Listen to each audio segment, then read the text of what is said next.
Before we start the program, we would like to remind everyone that there is a need to answer a post-evaluation form available later after today's webinar, with the proof or screenshot that you are watching the webinar live. We would also like to encourage everyone to note down any questions that you have during the webinar, and we will address all of them during the Q&A part later on. For our Zoom participants, please keep your microphones on mute and your videos off for the duration of the program unless otherwise stated. Any untoward behavior in the Zoom meeting would automatically be removed from the session. Thank you.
Afternoon, ladies and gentlemen. We warmly welcome all of you to today's webinar. Hashtag Startup, where do I go now?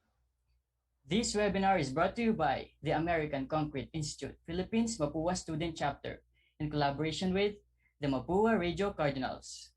We are an international organization with more than 270 active members and is the very first student chapter of ACI here in the Philippines, your concretong pamilya.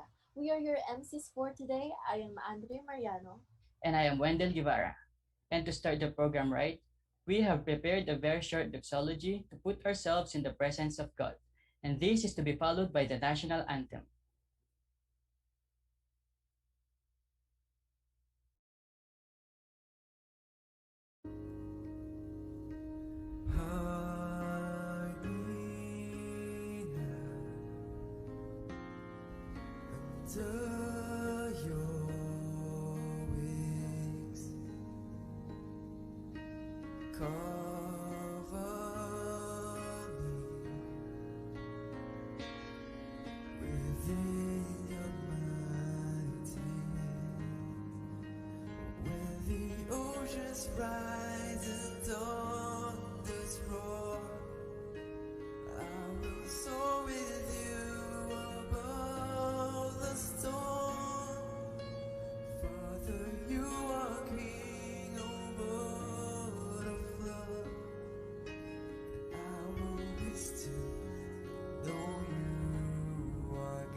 Mga kababayan, ang pambansang awit ng Pilipinas.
So, ayan, maulan na hapon. So, good afternoon once again, ladies and gentlemen. To formally start the program, may we introduce to you the current Council of Organization representative and aspiring external vice president for the 2021-2022 tenure of ACIP Mapúa Student Chapter, Miss Judith Principe, for the opening remarks.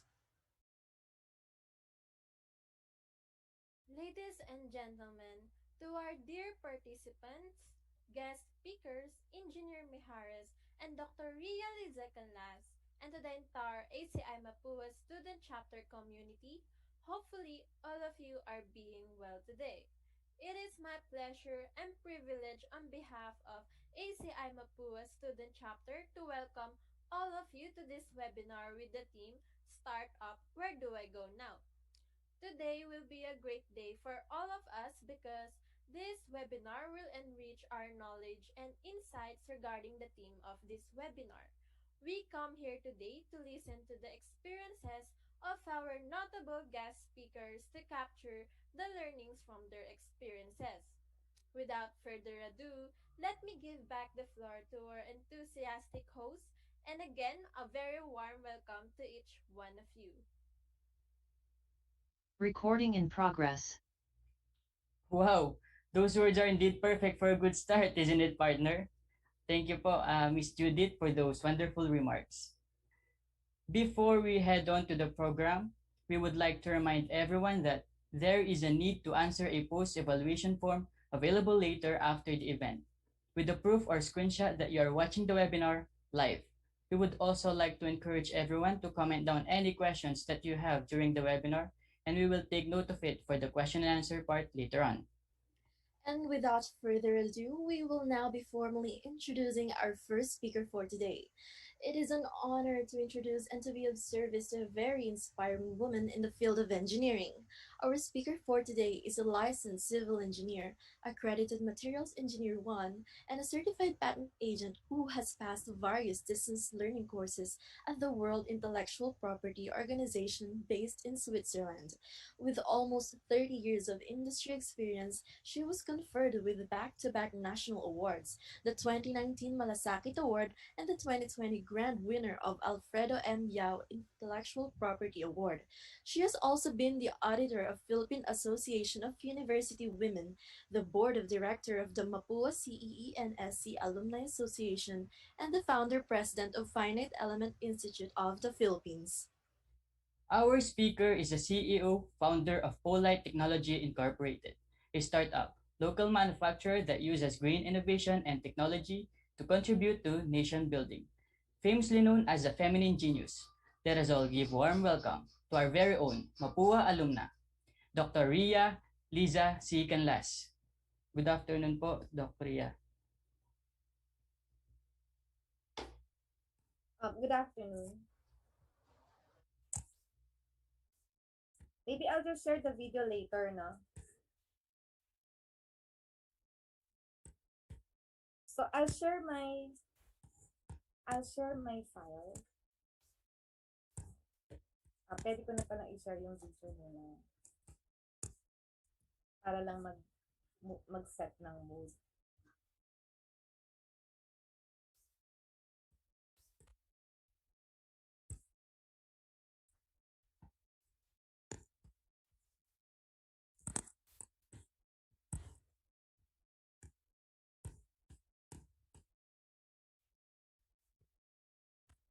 Rise in our skylines, greenhouse gases are rising along with.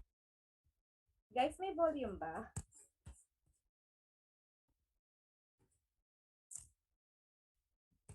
Yes, Orinek.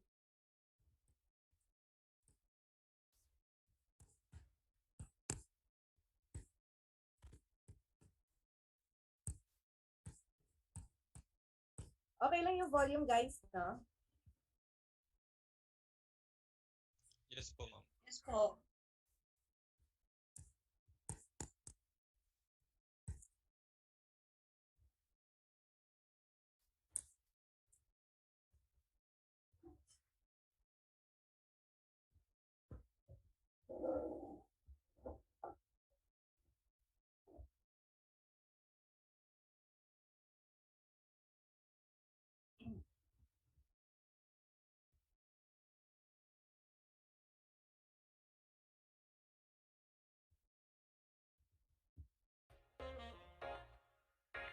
Invented by Dr. Ria Canlas, polite is a very tough material.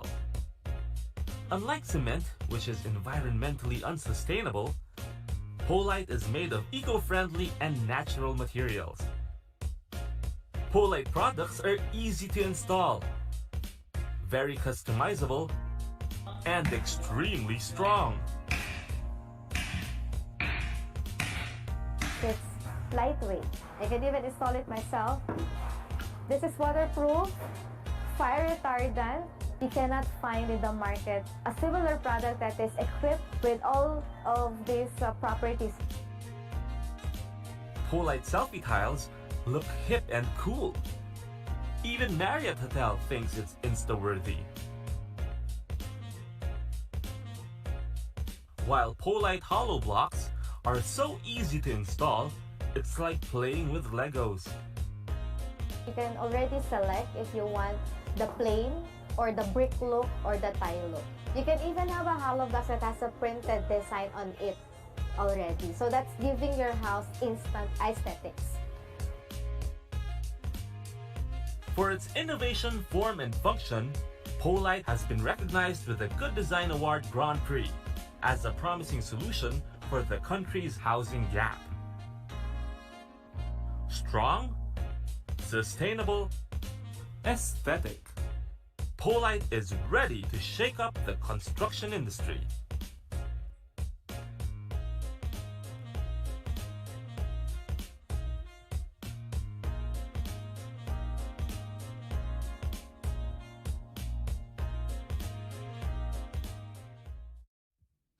of today was a mere dream for a woman of yesterday.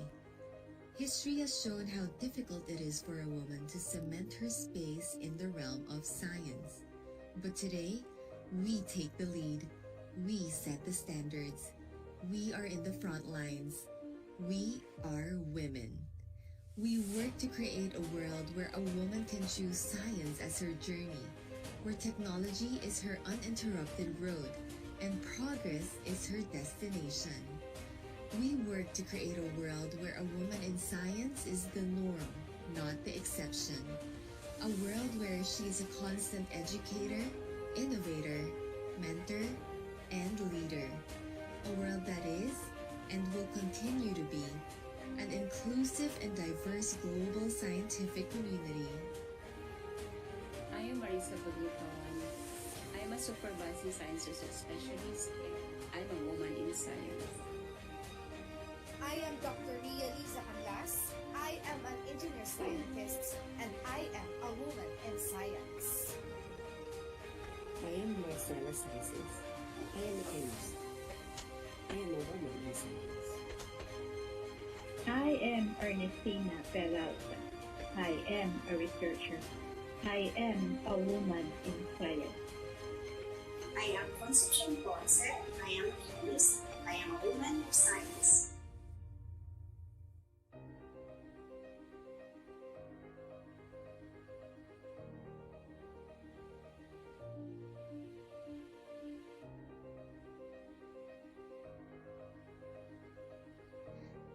Technicom program, where progress is inclusive.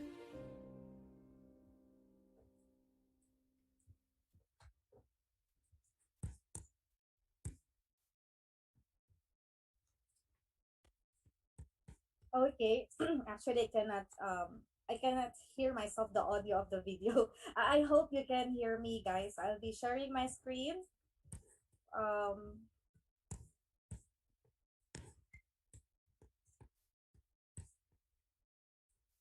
for a while.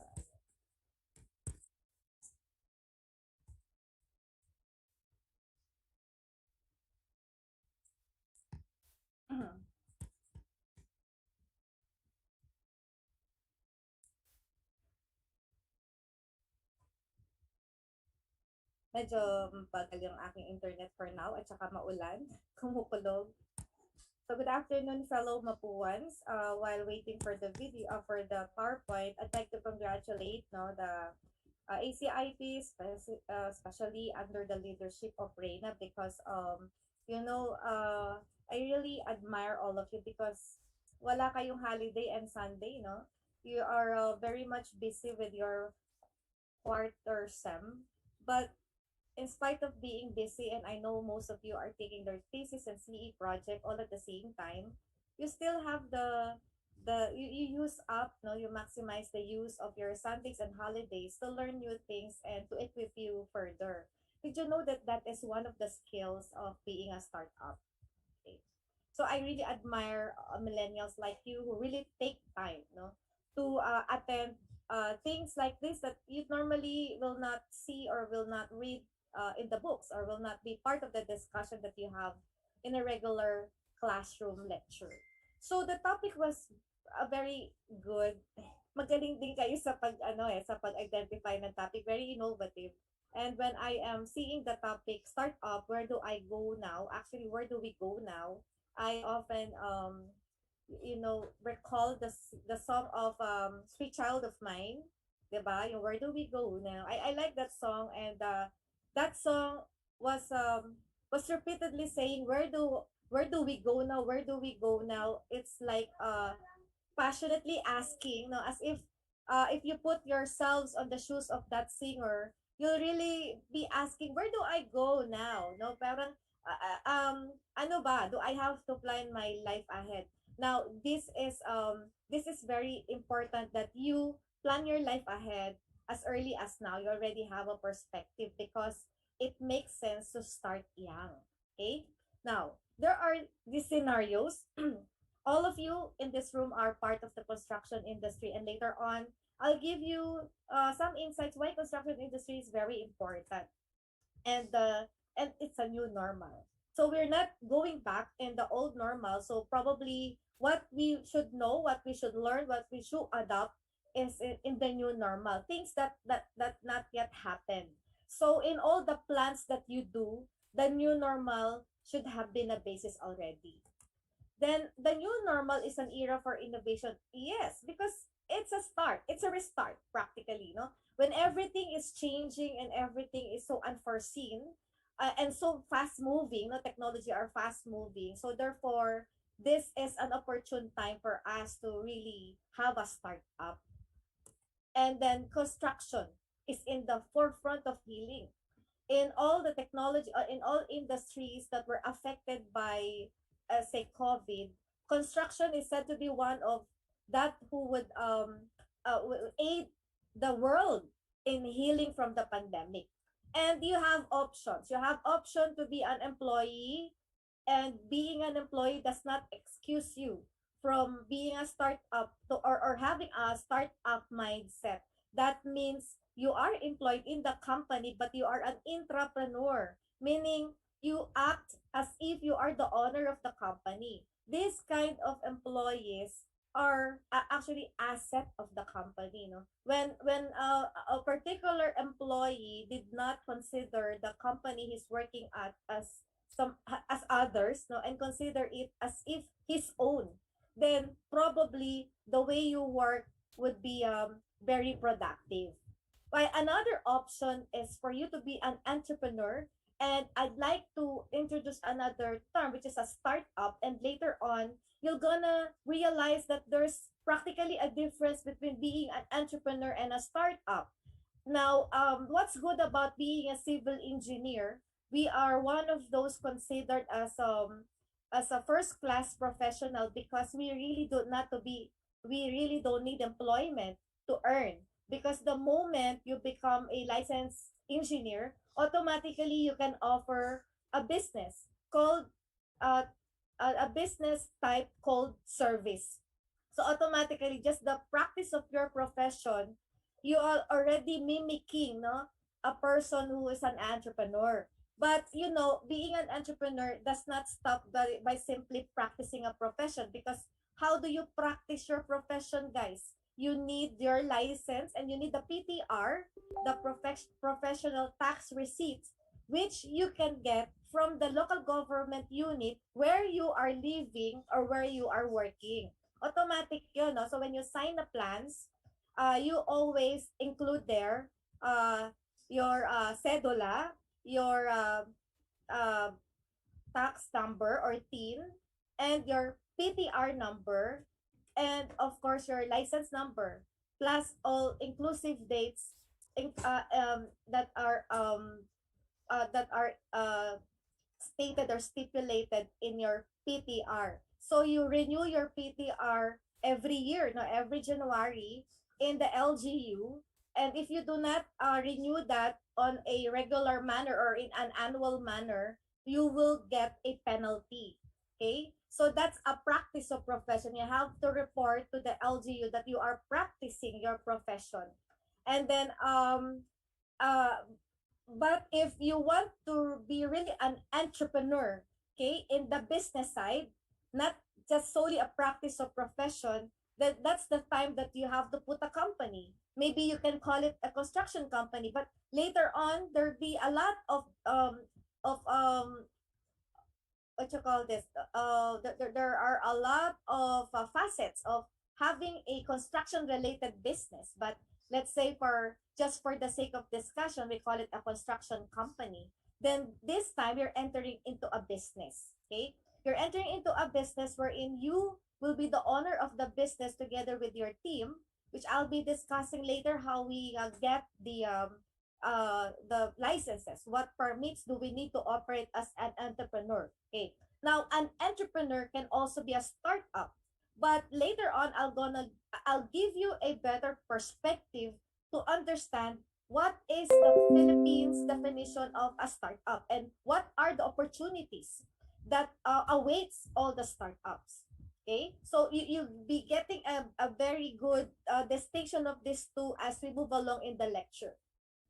Now, if the government, based on the study conducted by Ateneo de Manila, no, if the government in this COVID time will invest in construction, it will impact 20 other sectors. But if the government decided to invest in health, then it will also impact 20 other sectors, including construction. Therefore, whatever will be the priority of the government, whether they invest in construction or in health, the same it will boil down into the fact that construction is in the forefront of healing. Therefore, you guys, civil engineers, will never be out of phase. You'll never be out of the trend. You'll be part of the trend from today up to the end of the length of time that you want to exhaust and practice being a civil engineer. Now, where do we go from now? That's the question, no? Because I presume that most of you are graduating, will be soon joining us in the industry, maybe weeks from now. Okay?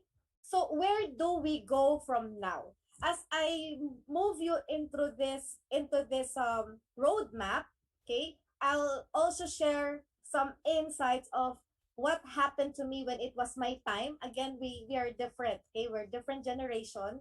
My opportunities might be not the same as the opportunities you have right now. Okay? So in other words, there might be things that applies to me and not to you, or vice versa. But then when I am stating the roadmap of where you should go, I would try to share some of the experience that I had when I was your age, and moving forward. Okay, so first of all, you need to graduate, but you are soon graduating, no? So that's basically the age of 21. I don't know if there's already a graduate of 20 years old right now, maybe 20, 21, to that age. Okay, that's the normal. Okay, so what comes next after graduation is a board exam. But of course, the board exam is now hold, and because of that, you are so many people now trying to bug the whatever board examination schedule would be available, or the earliest time available. Now, when you become an engineer, you are so many there competing with each other.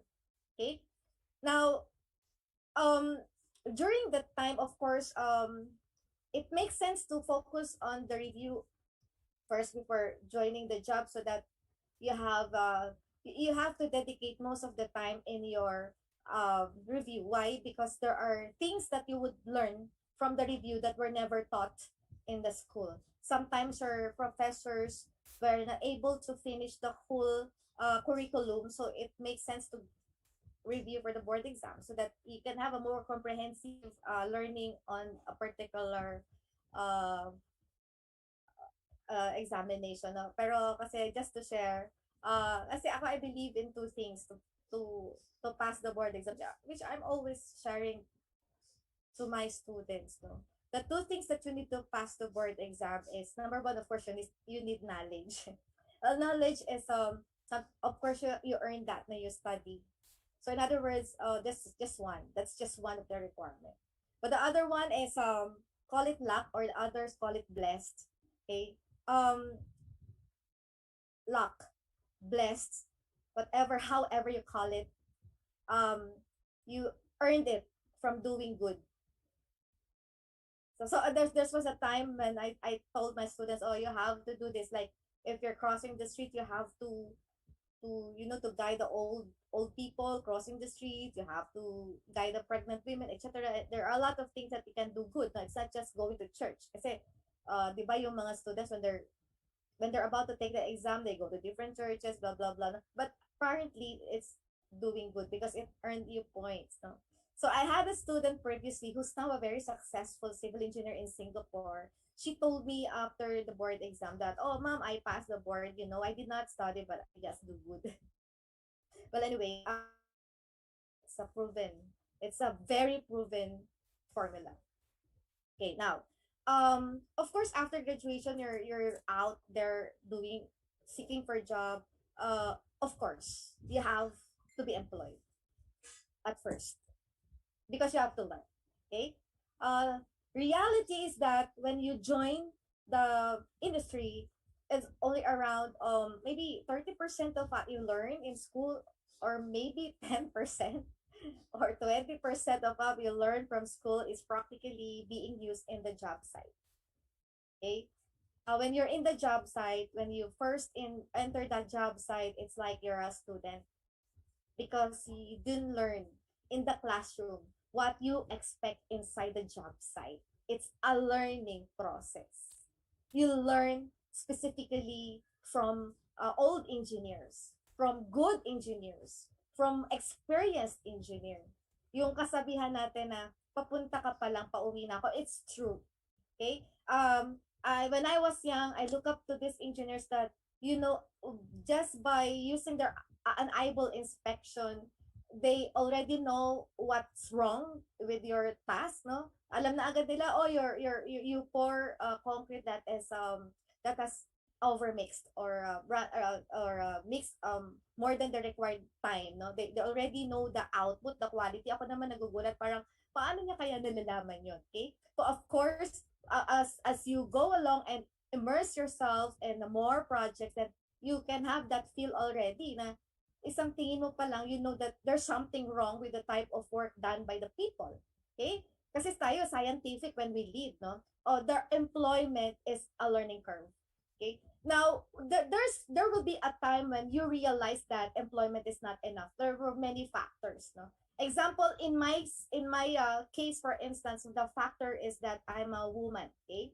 So I was told by I think I have already shared this when I talked previously, that I was told by the boss that you're a woman and there's this kind of discrimination or things that physically I cannot attend to that a man can do. Okay, so example, I cannot, maybe physically I cannot fight with them going up and down in a high-rise building, or I cannot really go by myself, roaming in a very big construction place where you know that there are laborers who are doing not so good to engineers and things, stuff like that. Okay, there are times when when I would do inspection, because it's a big example, you have a very large floor area of one building, and just you don't know who's there, who's hiding there, etc.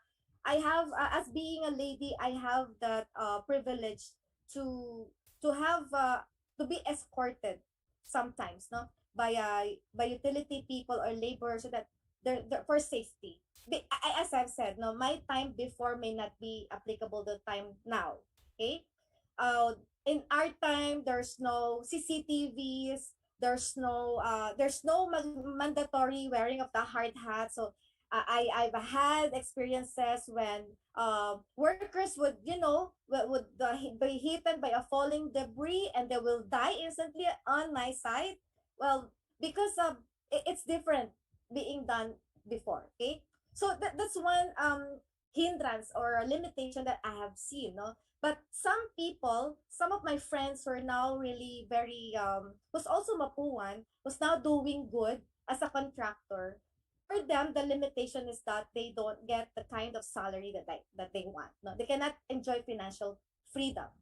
Though no matter how you work hard, still you cannot enjoy what you want to do. So if that's the term, you want financial freedom, you want to do things on your terms, things on your time, things on your face, then that's the time that you can rethink and consider about what if I now become an entrepreneur. Okay, so there will become a time that there's this big motivation. There's arrow that goes up, that pushes you, that tells you, oh, I really have to be an entrepreneur. I really have to build my own firm. There's this motivation. It doesn't matter what that motivation is. It is, as I've told you, there are so many motivating factors, but you have that sense of it. You have that feel of it. Okay? Now, when I come to that feeling, because being a woman, I said I cannot be in this situation when there's biases. Okay? Well, I've had a lot of fights in the job site, no? Akala nila pag babae hindi lalaban. Pero lumalaban ako, no? So, mga death threats, I have that, I have those, etc. Okay? So, so I have this urge to do it. During the time, my thinking was to ask my classmates to work with me, to partner with me, to team up with me, and thus, before doing that, I went to the dean of the civil engineering way back then. It's Dean Supan, who now, of course, who already died so many years ago. But when I go to him and ask advice that me and my classmates are deciding to put up a construction company, his only advice was based on his, of course, so many years of experience, because at the time I think he's already senior citizen. Okay, he told me that based on what happened on the experiences, 99% of companies built by friends failed. Okay? So I was so aggressive at that time. I even told him, okay, sir, I will go back and prove to you that we belong to the 1%. So that was a statement that I myself did, may not be the same statement that my partners felt. So I was 23 at that time.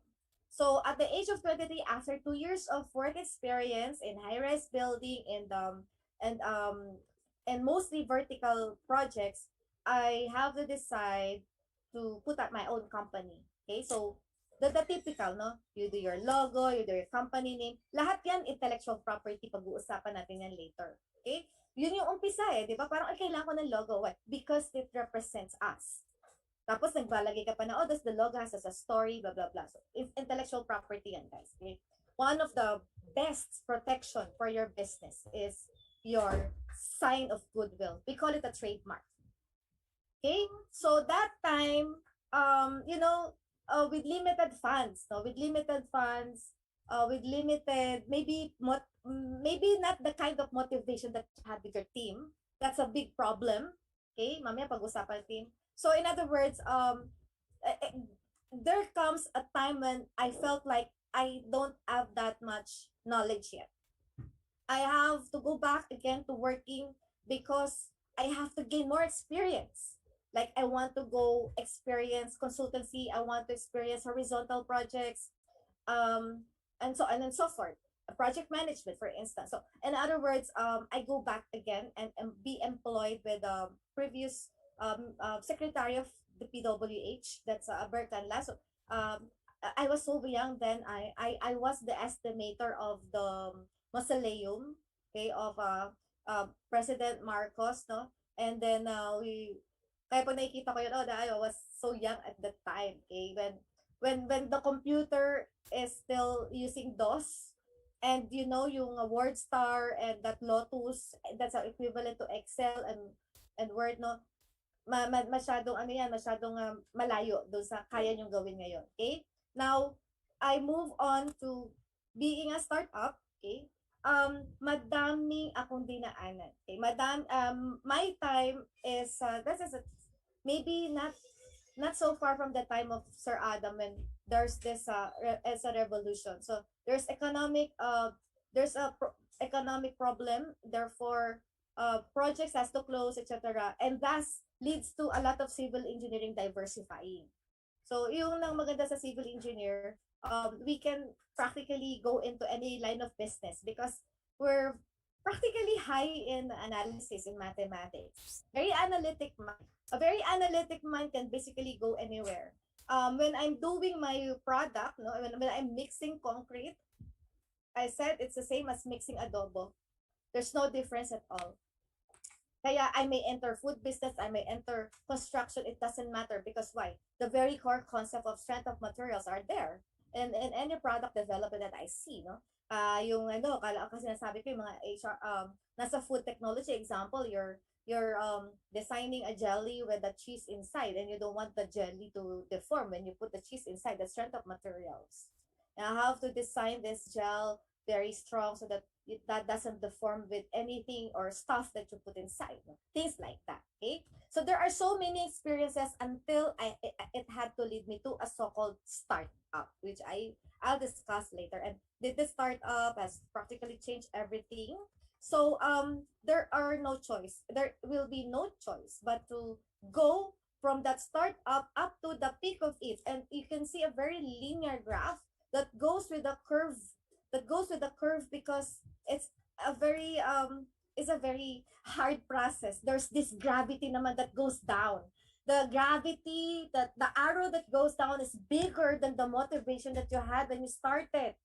Okay? So, because of this, no, ang laki ng pressure, mamaya papakita ko bakit ang laki ng pressure. Naubusan ka ng pera, kulang yung funding mo, you're not able to solve the problem that you promise your customers, clients, etc. No, you don't have an industry partner that works with you, you lack the knowledge, etc. Madami, no. Now, when you will not be able to counter react or do everything you can to counter up that gravity and put equilibrium on it, okay, now there's this graveyard. That startup of yours, that business of yours will of course die. It just have its natural death. Okay, it's basically a concept, a principle. Kaya nga meron tayong mga tinatawag na entrepreneurial skills, no? Because you have to do your way to counteract that force, so that you can attain this peak when you already have a legacy and you know that you've contributed impactfully in the industry that you're serving. Okay, now it's a competitive world, we know that, but there's no other way to be competitive but through innovation. And that innovation is timely now that is pandemic, it's new normal, everything is on reset. In other words, pantay-pantay tayo ngayon, pantay-pantay tayo. Even if you're young and I'm old, or the others are old, or the others are big company and you're just new and you're just creating, pantay-pantay pa rin tayo. Because the intellect of people are the same. No, sabi nga, ang puhunan natin pare-pareho. It's just a matter of how you're going to utilize that puhunan you have, your intellect, okay, so that you can prosper in your life. Now, how to start up? That I'm using the word start up, no? How to start up, not how to start. Okay, how to start up. Iba kasi how to start up. Okay. Now, let me have some definition of terms. There's this Republic Act, the Innovation Startup Act, Republic Act 11337, which was signed last April 2019, and another Republic Act, which I'll tell later. Now, this defines the Startup Act that that will empower startups, and this means that it is a very good opportunity for every one of us because of the Startup Act. Meaning, if you're a startup, you definitely get the advantages, support coming from the government being a startup. Now, the reason why the Startup Act was generated so that there be more startups. Okay? So, a startup is a person or an entity registered under the Philippines. It may be also the same as an entrepreneur, no? That could be a sole proprietor, a company, a partnership, a joint venture, cooperative, or an association. It's up to you what you wanted to put up. So, proprietorship and just one solo owner. And the head of that is called a general manager. You're a company or a corporation when you are owned by 5 or more, and the head of that is known as a president, CEO, while the partnership is 2 to less than 5, or just 2 to 4. And then we have the joint venture, and then the cooperative and association. All of these types of business ownership will depend on what kind of security you want, because each of this form of business has its own advantages and disadvantages. No? Example, if you're a sole proprietorship and you suddenly lost in a project, if you're lost in a project, you're indebted with so many loans, then all of your personal properties will be used to pay it. But if you're into a company or corporation and you have indebtedness, you have you're at a loss, no, then they cannot take your personal assets because they will only liquidate the assets that belongs to the company. So things like that. But when you're a sole proprietorship, of course, you're a sole decision maker. But if you're a corporation, there are many that they're deciding. Okay, so things like that. But partnership is in between the soul and the corporation. Okay, so many things you have to consider this. No, I have to consider if I'm sole, can I do it my way alone? And medyo mahirap kasi sa ibang mga transactions ayaw nila ng sole proprietorship, no? But if you're a corporation, are you do you feel comfortable with the partners? Are you arriving at the right partners, or you'll end up fighting as in the 99%, 'di ba? Na nag-aaway-away, okay? Kaya I really it's up to you if you want to partner, if it's your friends. No, as I've told you, mine might not be applicable to you. Okay, so an entrepreneur, by the way, is a practice of consistently converting goods into profitable commercial ventures, or in other words, something that is um that can be expandable. You can expand, you can grow more. Okay, kaya if you put up a sari-sari store, it's not entrepreneurship. But if you put up like 7-Eleven, there's 7-Eleven like a sari-sari store that's here and there in every corner of the streets. They're considered entrepreneurs because they're doing business, they're improving the system, they want more profitability, etc. No, they continuously improve, they continuously plan, etc. Okay, so those are basically the difference. Now, a startup, later on I'll discuss that. Okay. There's also a term technopreneurship. It's the same as an entrepreneur. No, it's just a jargon. It's just a jargon. Now, for the sake of defining technopreneurship, of course, this is technology based, and the technology may lie on first on the product itself, or on the process where the product reaches the consumers. Okay, so depende kung saan mo nilalagay technology, but of course not. I was one of those I attended the public hearing for during the time of they want to pass on the law of the Startup Act. No, I have to disagree about technopreneurship only on technology related to digitization. Okay, I said that technology should incorporate even the brick and mortar businesses. In other words, you can define technology as either a tool or a machine that is used to solve a problem or do new things, or using resources to solve problem. And these resources may be in the form of knowledge, skills, processes, techniques, tools, or even raw materials. Okay, so these are now part of being defined as a technopreneur. Okay, now the one I want to emphasize is that you are a startup. I think I don't have that definition here, but being a startup is to develop an innovative, that's the red term, innovative product, process, and business models. Innovative. So, pag hindi innovative, you're not a startup, you're an entrepreneur. You do business the usual way without innovation, then you're an entrepreneur. But you're innovating a process, a product, or a business model, and you're a startup. You qualify. No? Startup does not mean that you're a young company. We don't define startup as a company that existed for 2 years, 3 years, 5 years. No, there's no definition of that. No? We define a startup as a company that is into innovation. Okay, that practically divides a startup from an entrepreneur. Okay? The entrepreneur example, you want to come up with your construction firm. Okay, go. Okay. But if their construction firm is now manufacturing or support or supplying the materials that you need in the site. Example, I'll give you an example. Mega White is very innovative. Mega White is very innovative. They're really the president is very open to different kinds of technology, to advanced technology. They of course they have their own precast materials. No? Same as Ylla, same as Datam. They all have their construction materials. Okay. So If they are now into innovating all of these processes and products and business model, they fall under startup. Pero pareho company yung pinag-uusapan natin. Or same Ylla, same data. Okay, nababago lang yung definition or tingin sa kanya bilang isang businessman or businesswoman based on the practice of business itself. Okay?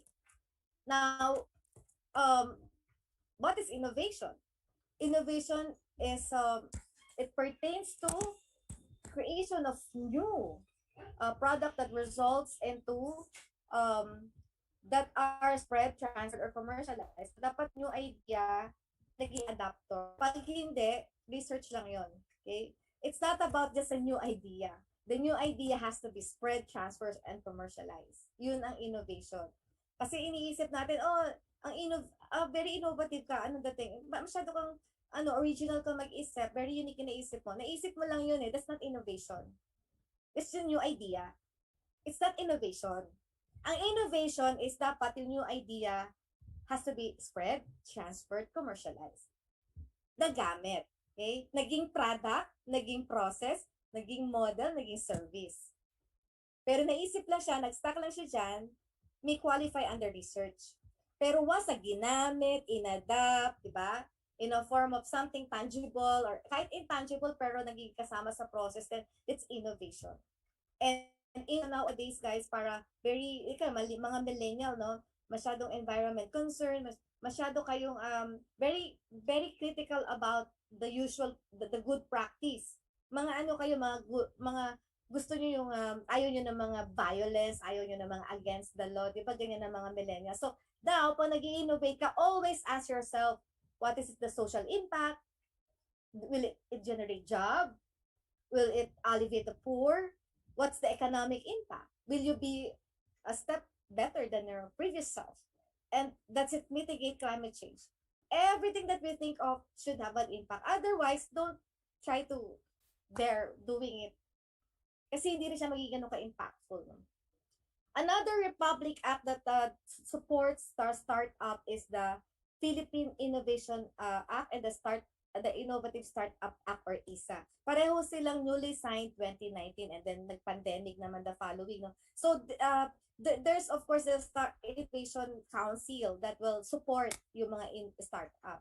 In the future, you might be part of the startup ecosystem after this training. No? Okay. Ayaw mag-move ng aking PowerPoint. Saglit lang guys. Ayaw na mag-move ng PowerPoint ko.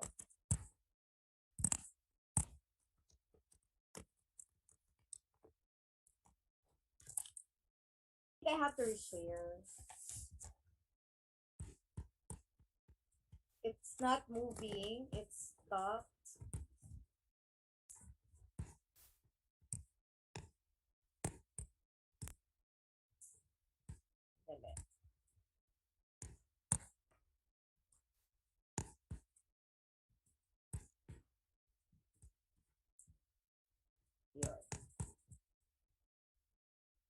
That's the problem.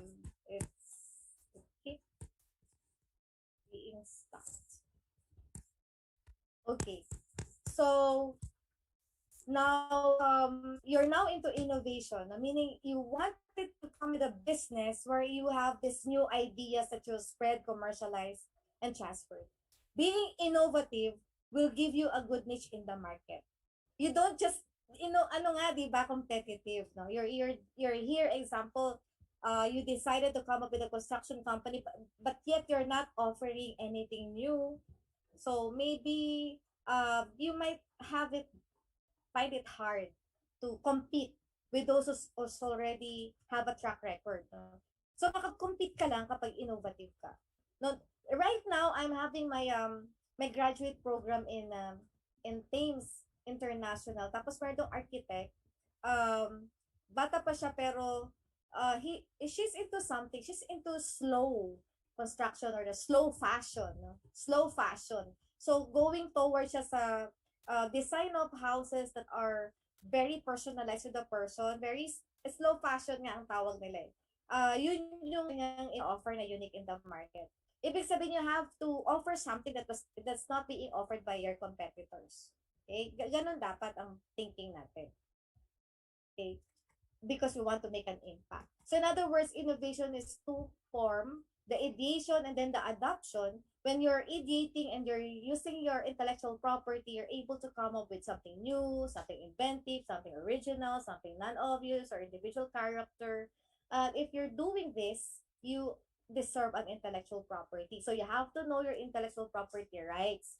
When you know your intellectual property rights, you accumulate tangible and intangible and tangible assets. Your intellectual property rights may be a copyright, a patent or utility model, an industrial design, a trademark, and a trade secret. I'm not putting it may not be apply or it may not apply to us civil engineers, the geographic indication and topography of integrated circuits. So, but the copyright, patents, industrial design, trademark, and trade secret are intellectual property. And when you know how to protect the new things that you have thought of or that you have ideated, no, that will give you the intangible asset, the intellectual property, and it has evaluation.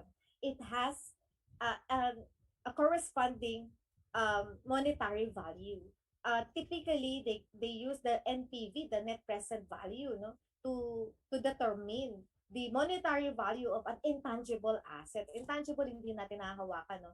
Now, the product itself that's protected by patent, example, you're able to come up with a very unique machine, a unique product, then the product itself is the tangible asset. And this tangible asset, of course, is the asset. No? Ito yung nagpo-produce ng income for you. But both are producing income for you. Example, you're doing into royalty, no? Nagpapa-royalty ka, nagpapa-licensing ka, like this. So there are a lot of ways to do business when you know that the concept starts from you as long as you protect it. Okay? So mine, I'm protecting my technology as a trade secret, and I'm following the trade secret protocol of Coca-Cola. Now, the idea to market, that's the innovation process. If you don't complete that, it's not innovation. Okay? So the idea has to reach the market. So the idea has to be experimented, no? Siyempre, ito lang, in-ideate mo yan eh. So dapat it has to be tested, there has to be prototype, etc. Diba? Yun yung mga process, no? Of course, this needs funds. And then once you're done with the R&D, you've proven your concept, you have the minimum viable product, then you can now explore the market. You also need funding. You need funding for the filing of the intellectual property. You need funding for pre-commercialization. So to further improve it, you need funding for commercialization. Yan ang stages. Okay? So there's this research part, there's pre-commercialization, there's commercialization. Tatlong portion. Okay? And each of that portion need funding. Okay? So, and thus, this needs so many things. This leads to creation of wealth. Gusto mo yumaman, dito ka. Creation talaga siya of wealth. Okay?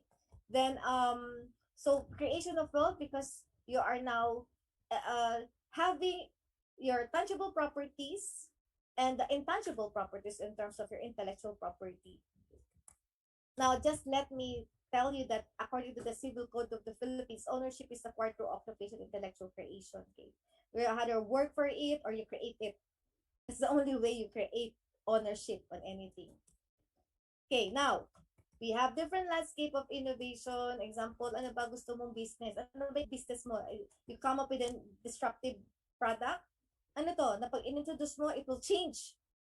It will be a game changer to change the way things are done. Now, example, if I introduce Polite, it will practically change the way how houses are being done. That's disruption. So, ang mas maganda pag nag-i-innovate ka, disruption. Siyempre, that's the best, no? Di-disrupt mo yung market. Pag ikaw nagawa ka ng kumpanya, nagawa ka ng product, natural yung kumpanya may service, di ba? Alangan naman nag-negosyo ka, you put up your own company, wala ka naman pala i-offer sa market, okay? Whatever is this, could be service, could be a product, could be a process, whatever is that you're offering or a business model may do. I know a contractor that operates on a business model only. Wala siyang totoong tao, wala siyang totoong, pero ang lalaki ng mga project niya, business model lang ang meron siya. I hope you have heard of Revolution for Profit, no? Okay, that company operates only on a business model, and they had projects, housing, real estate projects here in the Philippines, and they're out in the world, only operating on a business model. Okay? Then, it's up to you nga kung ano gusto mong i-offer. Okay? Now, it has to be disruptive or it has to be an open innovation. Example, you identify a client and then a possible client and then you now co-create.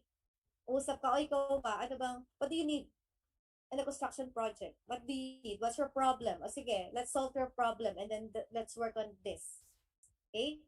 Reverse innovation may not apply to us. Okay? And then, management innovation, example, kukuha ka ng mga empleyado mo na, lahat tayo dito it should be problem solution approach tayo. We solve our own problems and we offer it. Ako, I do it. I'm a IT company. So, example, I have a software. I first do it. I introduce the software into our company to improve our system. Then, when it's okay, we all now offer it outside. I used to actually I used to bid for the website of PIES, no. Daw nanalo ko yung second sa bidding. Sayang. Ako pa naman yung civil engineer na nag-offer ng software na yun pero daw nanalo sa bidding on that. Okay? The leading innovation. Sa leading innovation iba na no, parang yung mga tao mo naka-profit share na kayo. Example, sige, you do some project management techniques, no? New project management techniques. We offer this in our projects. And then we do profit sharing schemes. Kasi creation of wealth na.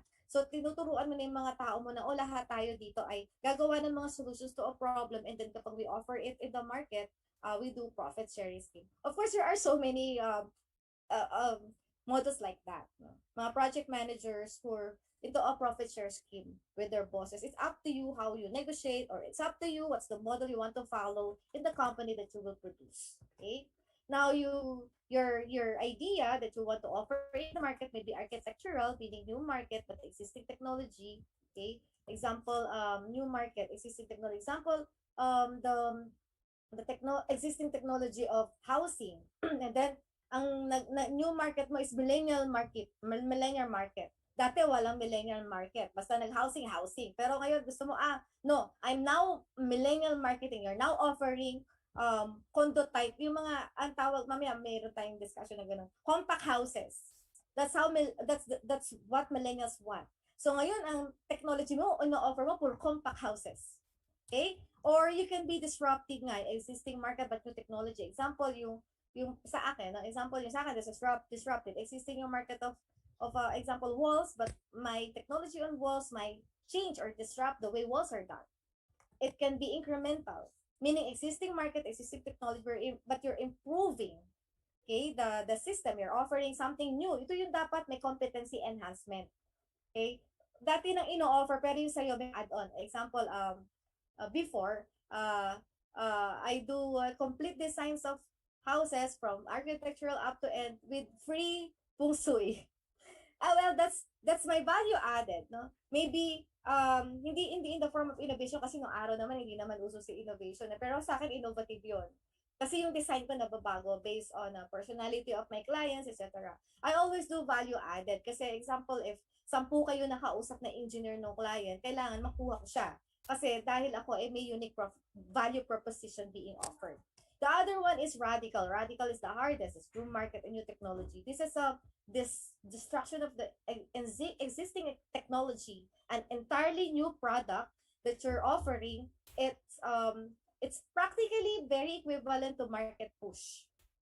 Example, there's no need for it pero inintroduce mo. Nagkaroon ka tuloy ng market, no?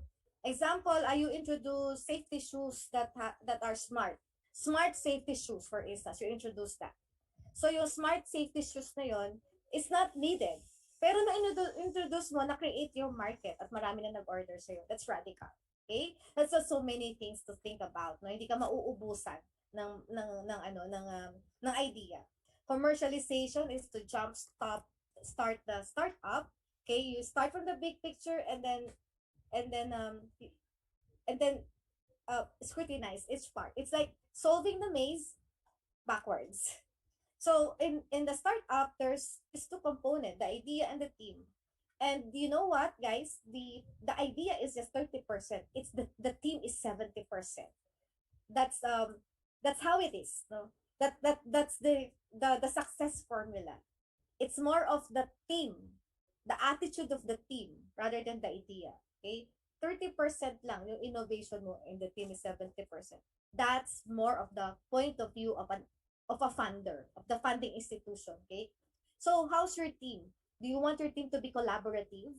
Meaning, I'm a civil engineer, I partner with an architect, I partner with an EE. Is that the way you want it? It's best. It's called multidisciplinary. What I can do should be complemented by the other person. We don't want to be double handling things. We don't want to be how do you call that? Just a duplication of what is can already be done. Huwag ganon. Tatapon lang yung sayang. No? Dapat complementing. Yung hindi mo nagagawa nung gusto mo maging partner. Okay? Kung pareho lang pala kayo, wala lang pala kayong complementing, di magsolo ka. Kasi magka-problema ka pa in the future. But, though you are complementing, you should be like-minded. Because if you're not like-minded, that's what happened to me in the past, there will be no success. You have to identify a common goal, okay? And then the power team, and you might as well consider somebody who's in the academy because they are quite a researcher mindset, okay? Power team. Now, this is a startup journey, guys. No, kanina sinasabi kong may malalim na gravity going down, okay? So, pwede kasing ikaw, isa kang tao, may idea ka from your team. Or, nag-usap-usap mo na kayo, team mo na kayo, then have the idea. Or talagang nanggaling sa research, ni-research mo na, and then nag-form ka ng team, or nag-research yung team, nag-research at saka siya nagawa ng application. Okay? All of these, whatever it is, it are all possibilities. But when you go beyond, tinayo nyo na yung company, ayun na, nag-o-offer na kayo ng solution, dito na kayo babaksak. Kasi dito may gravity. So, itong gravity na to, we have to solve this. Dito papasok yung funding. Okay? Pag hindi pumasok yung funding dito, you'll not reach the scale up. Punta ka dito sa leading. Mamamatay yung startup nyo. Okay? So, that's where you need talents, you need pilot products, you need customers, you need leaders, you need angel investors, you need venture capitals, you need channel partners, you need to joint venture, to partner, to get however you want to get the funding. There are so many.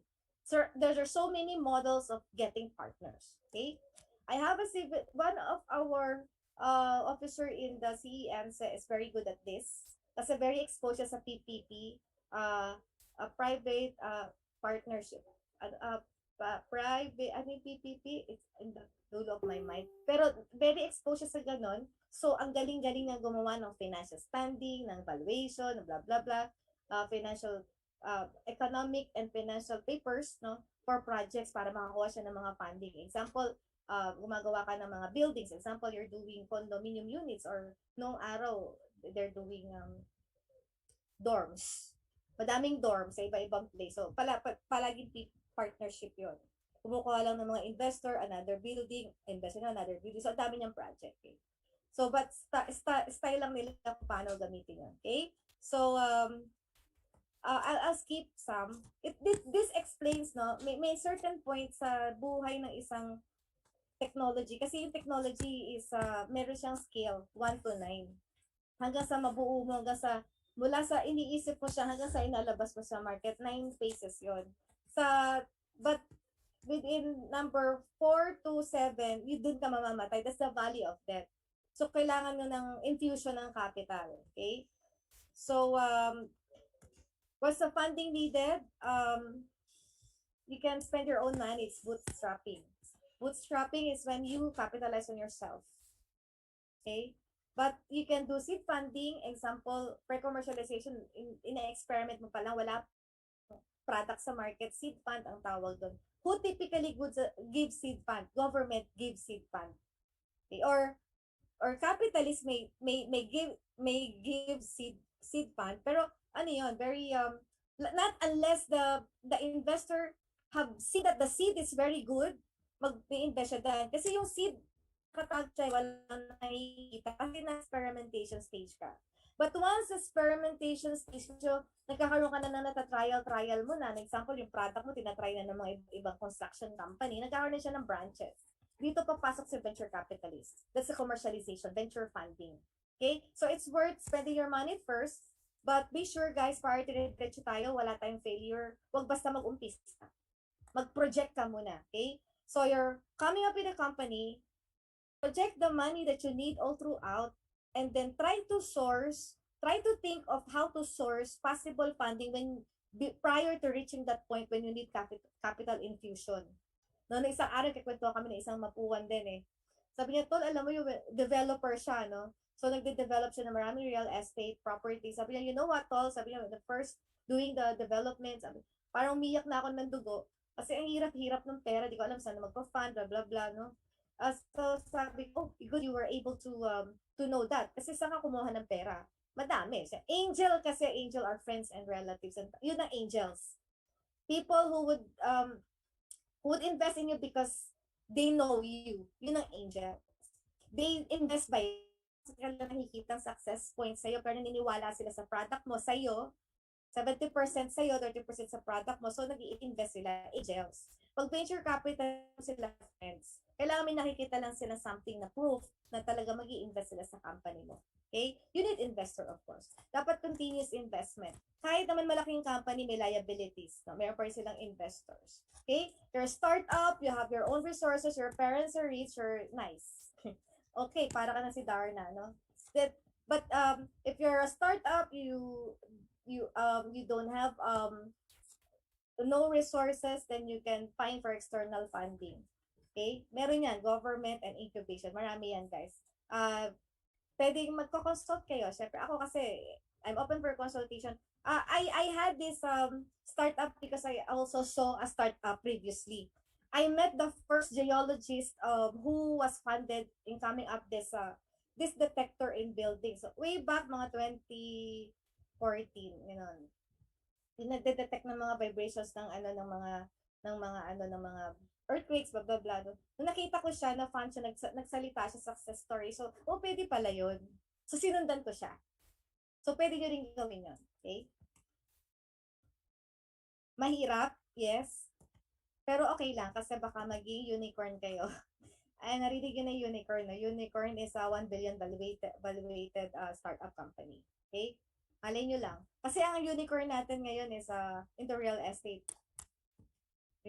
business. And you have to seek for your support system. Okay. I'll just skip some of the slides, guys. Gusto ko lang puntahan to, business registration. Business registration, if you're a corporation, go to SEC. It's already online, madali lang. Sundin lang yung nasa online. You need your IDs, diba? Your TIN, your address, and then your bylaws, of course. Your bylaws and constitution, you just download existing templates and then you just change it. Customize it, custom fit on what you want to be the bylaw and the constitution that you will follow within the company. May importante yung bylaws, no? Kasi nandun lahat yung terms of reference on how your partners, stakeholders would try to work on together. Okay? State nyo doon, sino yung mga board of directors, who would be, how do you select the board of directors, what are the positions of the board directors, what would be your capitalization, what will be your share, patay-patay ba share natin, or may malaki sa isa, gawa sa isa, and also sa share ba lahat ng pera, o meron ding non-cash share. Okay?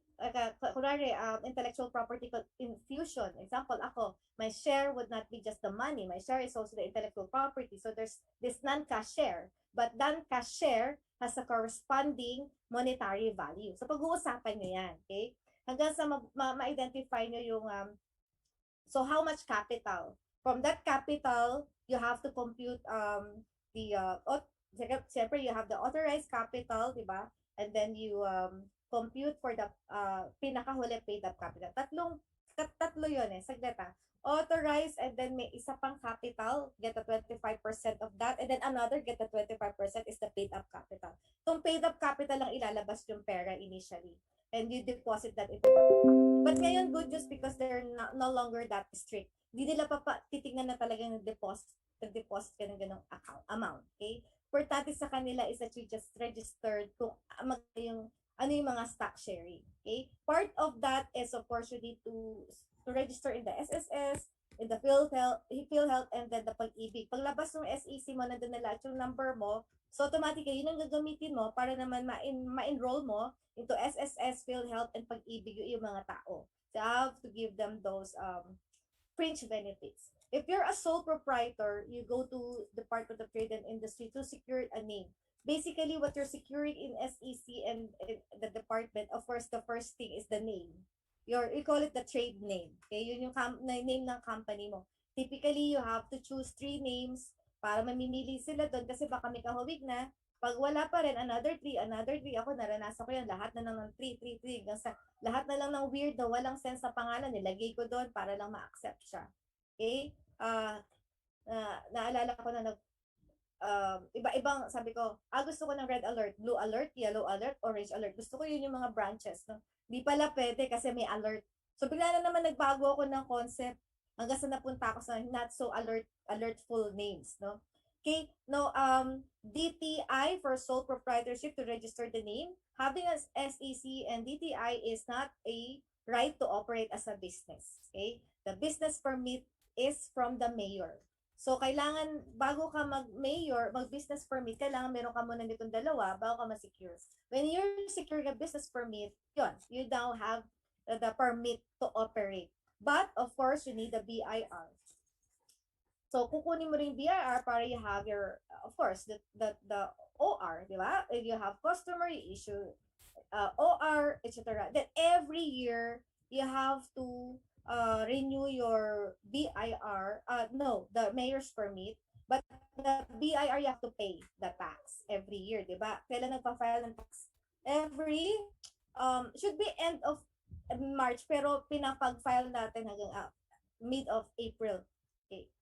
Then, if you're wanting to file for patent, dalawa lang naman ang kailangan dyan. The invention disclosure form is loadable in IPO field website and a preliminary search report.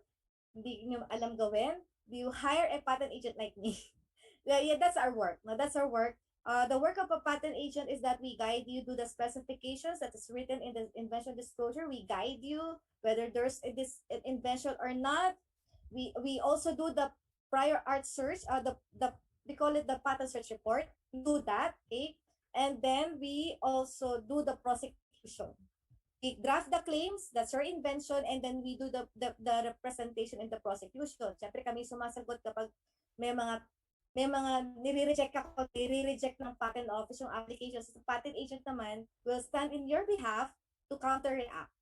Okay, para to be sure that you get the patent, no, at the end of the day, and the patent will take you around 2 to 3 years. Person benefits of being innovative, of being a startup, is of personal and professional growth because it's different. The road to a startup is the most stressful road you might ever take. Siyempre, so many risks. Hindi katulad na employee, di ba? Less risk. But then, but the greater the risk, the better the reward. Okay?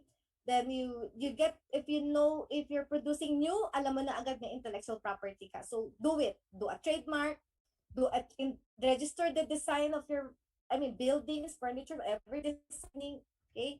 Pa-register mo yan. And then there are arising accomplishment from it. You get to learn more networks. So being a startup is a life goal more than a business goal. Kaya nga kanina legacy, alam mo ko sinabi doon yung yayaman. Kaya hindi ko naman sinabi ang rurok ng where to go is to get rich. No, hindi. Sabi ko, ang rurok no, the peak is the legacy. Okay? Kasi pag may legacy ka, automatic naman yung financial freedom. Okay?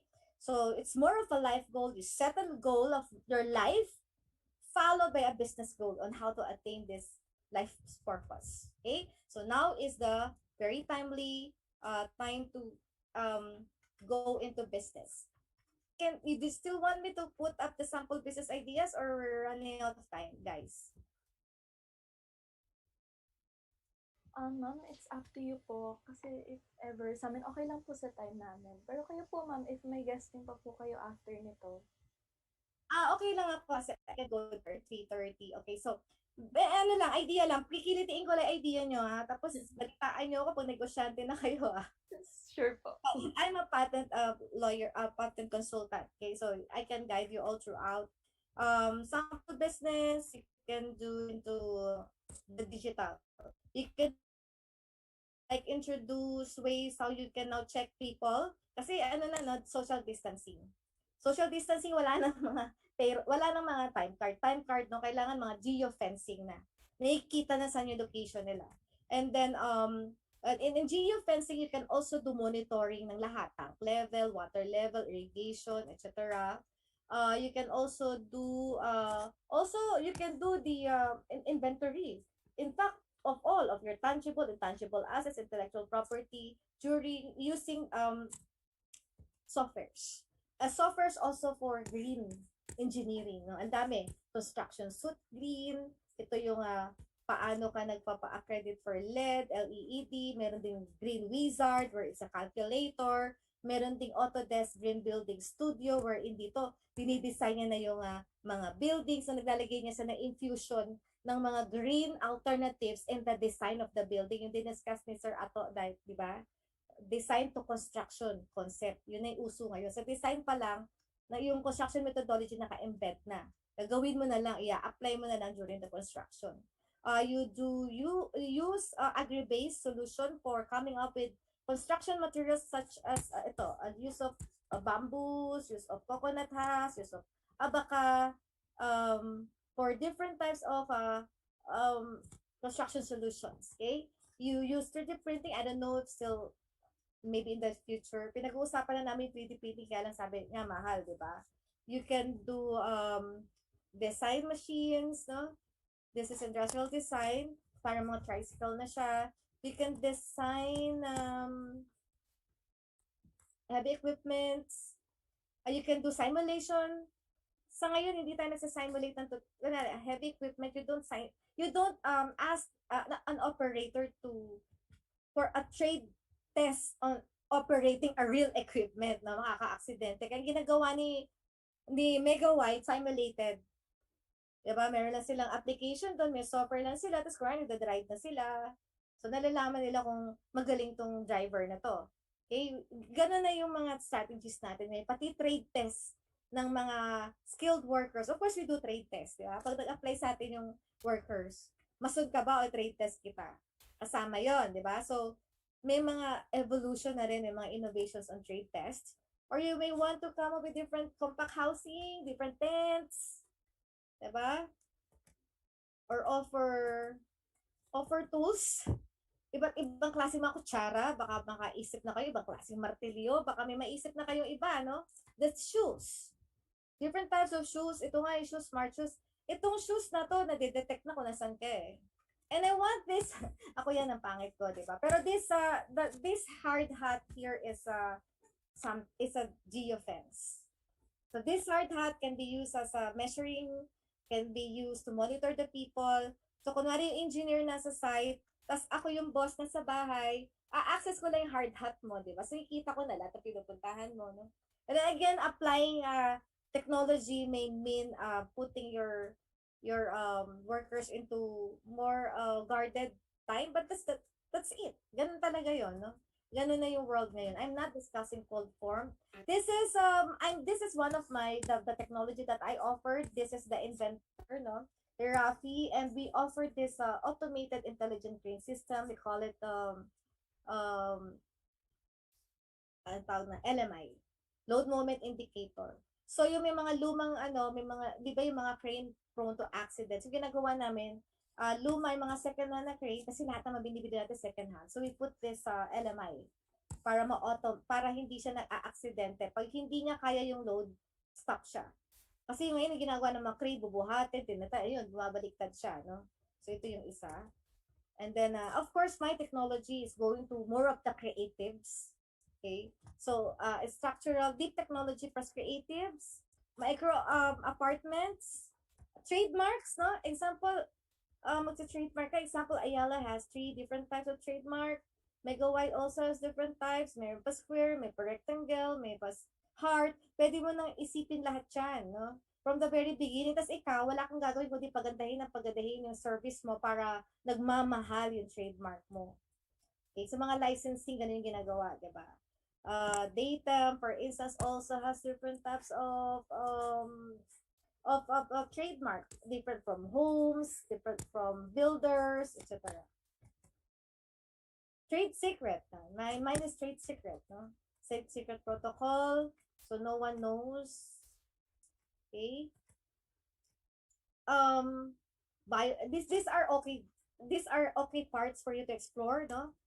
Biodiesel, ceramic tiles, chemicals, copper, iron, steel, metal casting, plastics, rubber, tool and die, because these are part of the Philippine Priority Roadmap.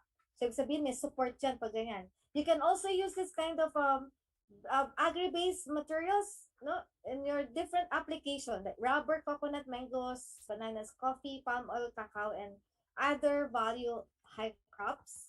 Construction engineering is also one service that the government is prioritizing. Housing, of course, because of the many backlog. BPO ngayon, guys, sa construction, pwede rin BPO, Like, for instance, that you need, yung sa FEIP, no? Institute of the Philippines. Example, you train engineers to do processing and then you get projects abroad. Kasi mahal doon, di ba? So, get projects, or kunwari, you want to get clients from Europe. They want a house design. You outsource. Dito na sa Pilipinas, para may call center ka, pero yung call center mo, nagde-design sila ng bahay. Pero yun ang ino-offer mong project. Kasi yung mga kliyente mo nasa abroad. Okay? I operate a call center, by the way, at Intramuros, near Lyceum, for about 3 years. No? Kaya lang, dahil lang, pag BPO, dahil ang client ko, US, UK, ng presidente na si Obama, bumaksak-baksak din yung call center. Pero at least marunong ako ng mga virtual management. Real estate is good. Urban planning. Transportation.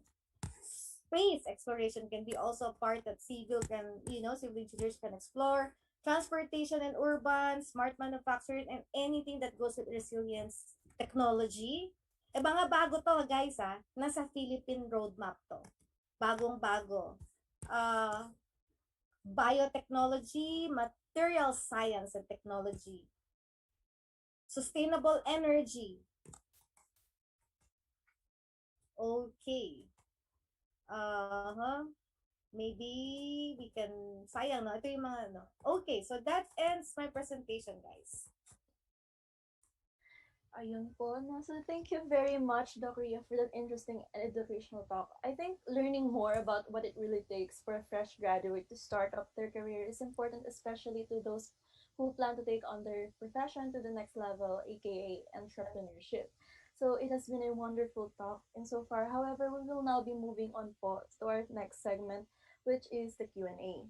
So, as we wait for the questions to pour in through our Facebook Live viewers, Doc Rhea, is it okay po ba na to start the Q&A with a personal question of mine po? Okay po. So, upon starting your Polite po, what was the biggest challenge that you've experienced po that you can say na nakatulong sa pag-shape up ng career po and business nyo to what it is right now po? I do Polite bootstrap, no? On my free time and my excess funds. Kasi it's 10 years in the making, eh. Okay, so, yun yung unang challenge. Yung unang challenge ko is paano mapagkakasyahin yung oras. Pero eventually, no, maganda-maganda din product, funds pa rin to scale up. Always funds. Always funds ang problema. I'm becoming very innovative. Pag nasanay kayo, guys, when we were used to being innovative, you're innovative in every way. In the business models, you're innovative. In coming up with funders, you're innovative. So, ngayon, I'm trying to apply innovative ways to get funds. Ang gagawin ko, I talked with, well, minsan kasi guys, nakakatulong yung yung example, Mapúa talks. Ang mga managers, sa mga big shot VPs ng land bank is Mapuans. So, ang dali makipag-usap. So, lahat ng mga VP to VP to VP, mga kabatch ni Sir Ato, if you attended his training, So, ang dali, makikipag-coordinate ka sa kanila and then pag nakikipag-usap ka sa iba't ibang mga tao, you learn how to deal with those problems in the funds. Kasi guys, di ba yung value of debt? Funds talaga yon. Yun yung biggest. Okay, noted po yan. So, take note dun sa mga nagpaplano na kailangan, importante po talaga yung mag-build up ng network and ng fundings nyo. So, I guess marami pa tayong question. Next question, Wendell. So, another question po, Doc Rhea. Another question coming from me po. What is the most important trait po that we should have if we want to start entrepreneur po, if we want to start as an entrepreneur po? Persistence is number 1. Huwag kang aayaw. We started young. Marami kasi nga, baksak ang economy. So, parang most sa amin na nagtatayo ng construction company, iba, okay na ngayon, malaki na kasi hindi sila huminto. No, ang ginawa nila, nag-persist sila, yun nga, humanap sila ng paraan para minsan ako to the point na nangungulit na ako sabi ko, I want government support, kulitin ko na yung government. Be sure to get your answer. So, kahit na ang sakit na, guys, ang dami mo ng detractors. Ang dami mo ng detractors, no? So, wag ka pa rin susuko. That's number 1. Okay, persistence. Tama yun. So, next question po, galing kay Miss Angela Arcales. Doc Rhea, after all you've been through, would you say that the former dean was right in saying that 99% of companies built by friendship fail? Yes. Yes. Hindi ako nakabalik sa kanya eh. Yes. Napaka-important. Ang hirap kasi nung guys na hindi pala kayo pareho. Kasi ang problema nila, they were very honest to me na they cannot go with my face. Sobra kasi ako aggressive. Tapos sila on the side. Naiiwan. So, hindi nila kayang sabihan. So, hindi pala pwede yon. Hindi pwedeng ganun, no? Kasi susuko sila. So, yun yung very rin kasi, very toxic din naman yung dinaanan namin. Kaya, ganun ang nangyari. But yes, it's true. Kaya I'm more comfortable doing business with people who I met as business partner. Kaysa sa matagal na kami magkaibigan tapos siya kami Though I have a best friend na ginoin ko into my call center business and then eventually yung is nag-close because nga yung American economic crisis, affected ako sa ibang bansa. Munti kami mag-away pero we understand each other. Siguro kung talagang sobra na lang kayong kaya mong magbaba ng pride. Na pag nag-aaway na kayo sa business, pero nai-realize mo, may pinagsamahan tayo dati tayo magkaibigan, di ba? Kung kaya mong bumaba, magpasensya, blah blah blah, go. Makipag-partner ka sa kaibigan. Pero kung hindi ka mapagkumbaba, ma-pride ka din, wag na lang. Humanap ka na, kaysa masira yung friendship. Humanap ka na lang ng talagang minute mo siya dahil from the very beginning, business partnership ang gusto niyo mangyari. So another question po from Carl. Do you think it is harder to look for a job nowadays than during your time po?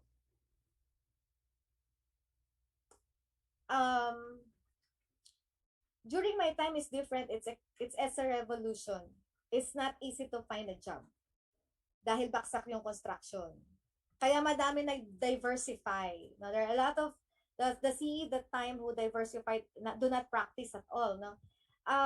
Ngayon, mas madaling maghanap ng trabaho kasi grabe ang construction. Tapos, yung innovation wala nung panahon namin. Should I have, diba, thought of that way back, baka noon pa ako nag-i-invent. Ngayon hindi eh. Ayaw mo mga masukan, mag-invento ka. Ganun lang kasimple. O magtayo ka ng kumpanya, basta meron kang innovation, meron kang value added. I don't think maubusan kayo ng project. You cannot saturate the Philippines. Meron pang ibang bansa. Marami opportunities sa inyo, guys.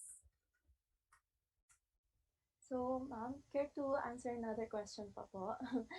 Another question coming from Sir Carl Morris. Good afternoon po, ma'am. Nagkaroon po ba kayo ng problem regarding your intellectual property? Like, nagkaroon daw po ba ng situation na someone tried or attempted to copy or stole your ownership to your innovation? If so Yes. po, what did you do to counter po? My own employees. Yes, yes. Very sad. And dumaabot, it will go up to a court. Kaya lang, pag sinabi mong ninakaw yung property mo, you should have a proof. Kasi minsan nag-iisip ka, ninanakaw nito yung property ko. Ayun na, ang stress level mo, guys, papabarangay mo, punta ka na sa piskal, nakipag-usap ka na, may lawyer ka na, nag-hire ka na, no? But at the end of the day, meron na bang nakopya? Meron ka na ba nakita? Designs, yes, nakokopya, pero wala pa ako nakitang nakatayo na pareho. So, tsaka na lang, pag nakita na kita.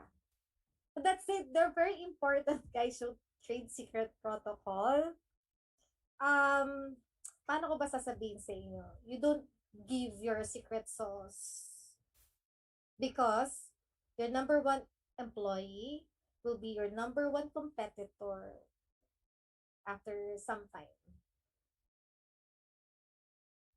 Doc Rhea, another question po from Arcales. You've mentioned earlier that you have experienced gender discrimination in the industry.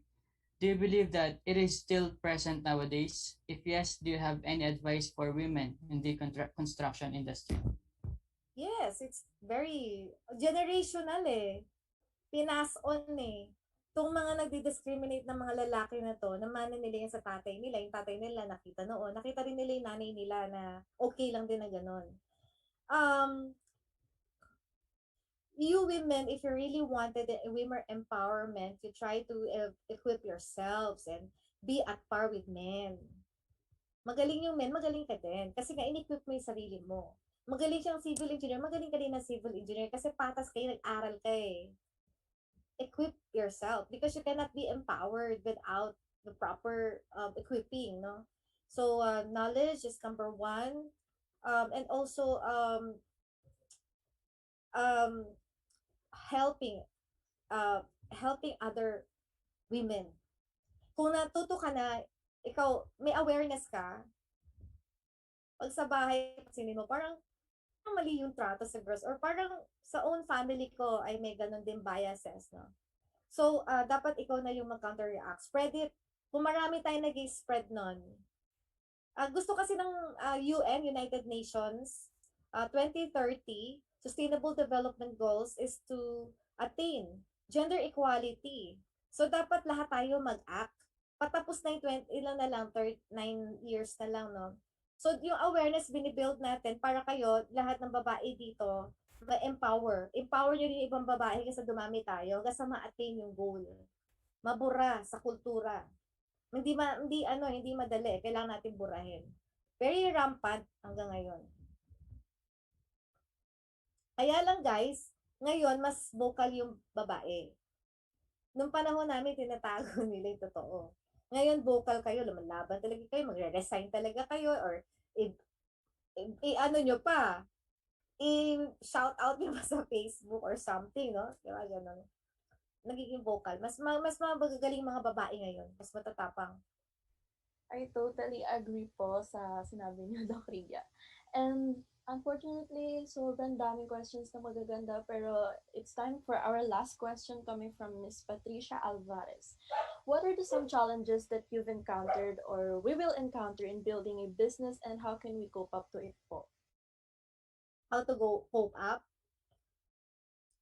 So, number one, yung sinabi ko kanina, dalawang model. Either ikaw yung nakaisip, mayroon kang business idea, and then you invite other to be your partner. Sa yon. Or, wala pa yung business idea, nag-decide ka na mag-identify ng partner mo, tapos kayo nag-conceptualize, nakapag-come up kayo ng idea. Okay, that's how to start. Then, identify how much you need. I remember when we put up a first construction company, we just need 40,000 each. Baka ngayon ang equivalent na 100,000. Tapos past na no? So, nag-agree kami 40,000 each. Kasi nag-ano kami, you have to assume a 6 months expenses. Ano bang, sa kaninong office gagamitin? Kaninong bahay? Ano yung mga, meron ba tayong babayaran na staff or kayo mismo yung gumagawa? Or ano yung mga, meron ba kayong mga office equipment? Bibili ba ng computer? What are this? Identify yung mga bibili nyo to operate, no? 6 months times 6. Divide by you. So, you divide by you, yun yung i-erase nyo. Ganun yung ano nyo. Tapos, ang problema guys, yung be sure din na meron kayong, kasi dapat kumita di ba? 6 months So, ibig sabihin na, hanggang 6 months na yung pera mo. So, kailangan din, from the beginning, baka maganda, pag bago kayo magtayo, prospect, nakapagtanim na rin kayo ng mga prospect client. Sa innovation kasi tawag dito, persona. Mga client persona. So, ibig sabihin, may na-identify na kayo, nakausap nyo na, more or less, nakapag-survey na kayo sa mga kilala nyo na ganun yung possible users ng service nyo, nagtanong-tanong na kayo. So, in other words, may nakapain na kayo ng mga clients or adapters ang tawag natin. Okay, adapters. Kung very unique yung idea nyo, parang mahirap kumuha ng adapter kasi very first di ba? So, dun mo gagamitin yung convincing powers mo sa mga angels. So, your friends. So, your friends ang adapter mo. Pare, may friend ka na ganun yung business, kailangan niya yung inaano. Sila na agad yung unang mong kliyente. Para may agad success story. Habang ginagawa mo yung project with this first adapter, dapat meron na agad na gumagawa ng another naman na set of adapter mo. Okay? So, sa point of view na isang marketing or a finance person, the marketing is the number one that will give you moving at the first phase of your of your business. Kasi yung marketing, yun yung nag-spend ka talaga doon, 'di ba? Because you want to convert it to sales. So yung yun ang dapat anyway, getting funds is also marketing. Kasi gusto mo silang ma-convert into funds. Yung pagma-market mo, kino-convert mo into pera. So, let's say, may mga nagsasabi nga na, ay, mga engineers, hindi siya magaling mag-market. But that's not true. Kasi kahit hindi natin pinag-aralan yung marketing. That's the part, not part. I don't know if you have. Kami wala, no? No part, I remember, no part in the civil engineering curriculum that gives you marketing. Yun yung kahinaan ng engineer. So, kaya yung kanina sinasabi ni networking, no? Mag-upisa kayo sa low-lying fruit, hanging fruit, yung agad mako-convert nyo into clients. Pagka mag-pursy ka, no? Mag-pursy ka, oh, naku, 1 month from now, wala na tayong funds. Magawa na agad ng mga paraan. That's project management. Flag problem before it actually arise. Okay? So, kailangan mauubos kasi, dumating sa time na naglabas na ulit yung isa, tapos hindi nyo pa rin ako cope up. Pagka ganon, exit plan, every beginning as an exit. From the time that you put up the company, you have an exit plan already. Alam mo kung kailan ka nabibitaw. Otherwise, magkakanda utang-utang ka na. No, pero sinasabi ko nga, hindi ka dapat bumigay kasi it's in your belief. No? I tell you guys, ito baka maka-enlighten sa inyo. That Mapuan, I told you, that Mapuan, so the developer is 5 years younger than me. Sinasama-sama ko lang sa site, no? Nung nasa Mapua siya. Tapos, nung nag-develop siya ng first project niya, talagang wala siyang pera. Buti na lang, may mga friends ang ginamit niya, no? Friends, relatives, blah, blah. Pero lahat ng nag-i-advise sa kanya, sinasabi, give up. Hinto mo na yan. Mababaong ka sa utang. Pero siya kasi iba yung mentality niya, no. There's a very good business model here. At kayang-kaya ko. Yung naglalaban na yung intellect niya pa rin nagsasabi, no, kaya ko pa rin to. Yung willpower mo, the willpower alone will bring you all the necessary solutions. Kaya yung sinasabi ko, kabibitaw. Kung sa umpisa pa lang, willpower kang bibitaw. So, ang nangyayari guys, nalalagas minsan. Nalalagas yung group. So, example, ikaw magtutuloy ka, tapos yung mga iba mong kasama umalis na. So, magkaroon na kayo na arrangement, okay, I'll continue this na. So, ikaw na yung tumuloy. Yung mga gano'n, no? Talagang gusto magdire-diretso. Tapos minsan yung ibang model is kumukuha talaga sila ng partner na yun yung taga-finance. Joint venture na tayo. Ikaw taga-finance, ako taga-kuha ng project.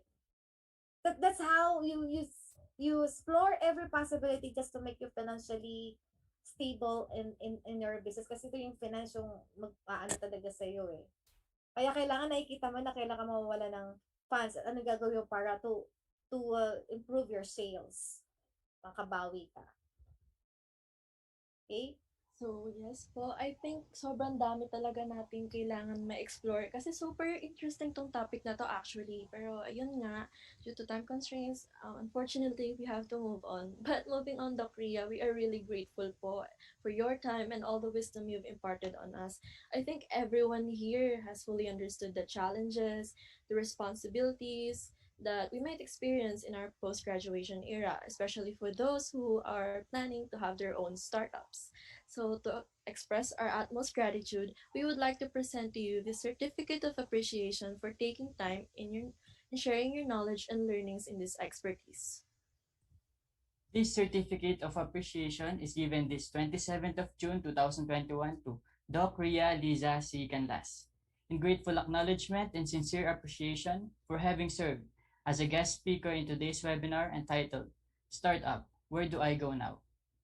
So thank you so much po ulit, Doc Ria, for everything that you've advised us today. And I'm pretty sure that everyone here watching have learned a thing or two. So thank you po. And once again, that was our inspiring speaker, Doc Ria Liza Canlas. Thank you, everyone.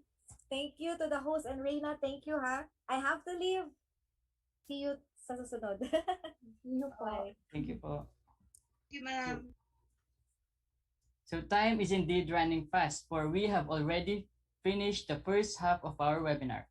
And before we head on to our next speaker, we would like to take this opportunity to promote our very own Mapúa Radio Cardinals. Yes, that's right. So given that you may catch your favorite tracks every Mondays and Fridays from 9 a.m. to 4 p.m., you can listen to their live broadcast via www.mixlr.com/radio_cardinal. This link is also available in the comment section down below. Or you can also try downloading the MixLR app and search for Mapúa Radio Cardinal. You can also catch the latest episodes of Cardinal Conversations by searching for Cardinal Conversations on Spotify. Cardinal Conversations releases new episodes every Saturday at 8 p.m. To know more, you can follow their social media account at radio_cardinal on Twitter and Instagram, and at Mapúa Radio Cardinal on Facebook. Mapúa Radio Cardinal is the official campus radio station of Mapúa University. I hope everyone who is watching this live is having fun as much as we as it MSC family do. So as we reach the second half of today's webinar, we would like to remind everyone that there is a need to answer a post-evaluation form available later after the event, with a proof or screenshot that you are watching the webinar live. We would also like to encourage everyone to comment down any questions that you have during the webinar, and we will now take note of it for the Q&A part later on. And now we will be formally introducing to you our second speaker for today. So, Wendell. So it is with great pride as I introduce to you a Mapuan, finishing her Bachelor of Science in Civil Engineering and Master of Science in Construction Engineering Management at the Mapúa University. She is a licensed civil engineer in the Philippines, registered G+1 engineer and landscaping engineer in Dubai Municipality. She is currently a college instructor in Mapúa University and a operations manager in Pinnacle Real Estate Consulting Services Incorporated. In her career, she had worked and broadened her skills in many fields, as she had been a facility manager in Pinnacle Real Estate Consulting Services Incorporated, and she was also assigned to lead and manage the facilities management team for Toyota, Watsons, and Security Bank Corporation. She had also been a civil engineering consultant, property manager, and estimation engineer, civil engineer, and site engineer. And she was also assigned in high-rise residential projects like the Twin Oaks Place, Edadis Tower, and Garden Villas. With more accomplishments and notable positions on the list, let us all give a warm welcome to our very own Mapúa alumna, Engineer May Angelique Mijares. Good afternoon. Can you hear me? Yes po. Good afternoon po. Yes. Good afternoon again. So first of all, I would like to honor ACI for starting this event. No, it's a great actually practice for you kapag nakagraduate ka na. This is a preparation for you kapag nag-work ka na. You will also start events like this. So also for those students who are watching right now, okay, so take advantage of those webinars na available na binibigay ng CE department or ng mga organization. Kasi habang pandemic na, this can be like a time for you to train, to learn more, di ba? Like, unlike kapag nasa campus ka, nakaupo ka sa seminar room, pero dito, di ba, you're comfortable at home. So, I'm gonna start first with my introduction para at least you'll have a background saan nanggaling yung mga, or saan manggagaling yung mga tinuro ni ma'am. Okay, so there's just a gallery or ano ba ito, collage. Okay, so may collage si ma'am ng picture. So I've been working in the industry for 9 years already. So makikita mo dyan yung collage ni ma'am ng mga pictures niya sa trabaho, even nung time na nag-oath taking kami. So yan, yung mga batchmates ko, yung iba sa kanila, they're still single, yung iba married na. Okay, so yan, yung graduation ni ma'am sa Mapúa. So I'm batch 2007. I graduated ng 2011. So kami yung first batch ng 100 items na board exam. So yan. Tapos there's also a picture from one of my work sa Dubai. So yan, nakapagtrabaho si ma'am sa UAE. Okay, so ang boss ni ma'am before is mga Irish. Okay, so mga from mostly mga clients namin from Europe. Yan, nag-work si ma'am sa UAE for 3 years. Then, nandiyan din yung work ni ma'am currently, yan, sa Mapúa and also sa pinaka-real estate. So, I also work actually sa daytime. Kanina nabanggit yung daytime. So, I worked for a year. So, bago ako punta sa ibang bansa, yan, nagtrabaho si ma'am sa Philippines for 1 year and 6 months, if I'm not mistaken. Okay, sige. Thank you. Next slide, please. So yung title ng very very witty yung very witty yung title ng event niya. So #startup. So hindi napanood ni ma'am yung yung Korean drama na startup, pero merong background ng content, diba? It's about business and innovation. So where do I go now? So 'di ba nakita niyo yung picture kanina? So yan yung journey ni ma'am. So I know na bawat isa sa atin, no, tinatanong natin sa sarili natin, where will I start or where will I go after this? So nung student ako, ganun din yung tanong ko saan na nga ba ako pupunta after Mapúa? What's waiting for me outside? So hindi lang nung during student si ma'am, but also right now, even kahit matanda na ako, like from being 21 years old to 30 years old, tinatanong ko pa rin yan, where do I go now? Because life is a journey. So yung buhay natin really, it's a journey. So I love what you've mentioned dun sa promotional na ad nyo for nakalagay doon is bawat isa sa atin, we have different race and we have different pace. So yung mga i-share ko, okay, so it might not be kumbaga hindi man tayo pares ng timeline, okay, but I hope na you'll get something, no, dun sa mga i-share ni ma'am.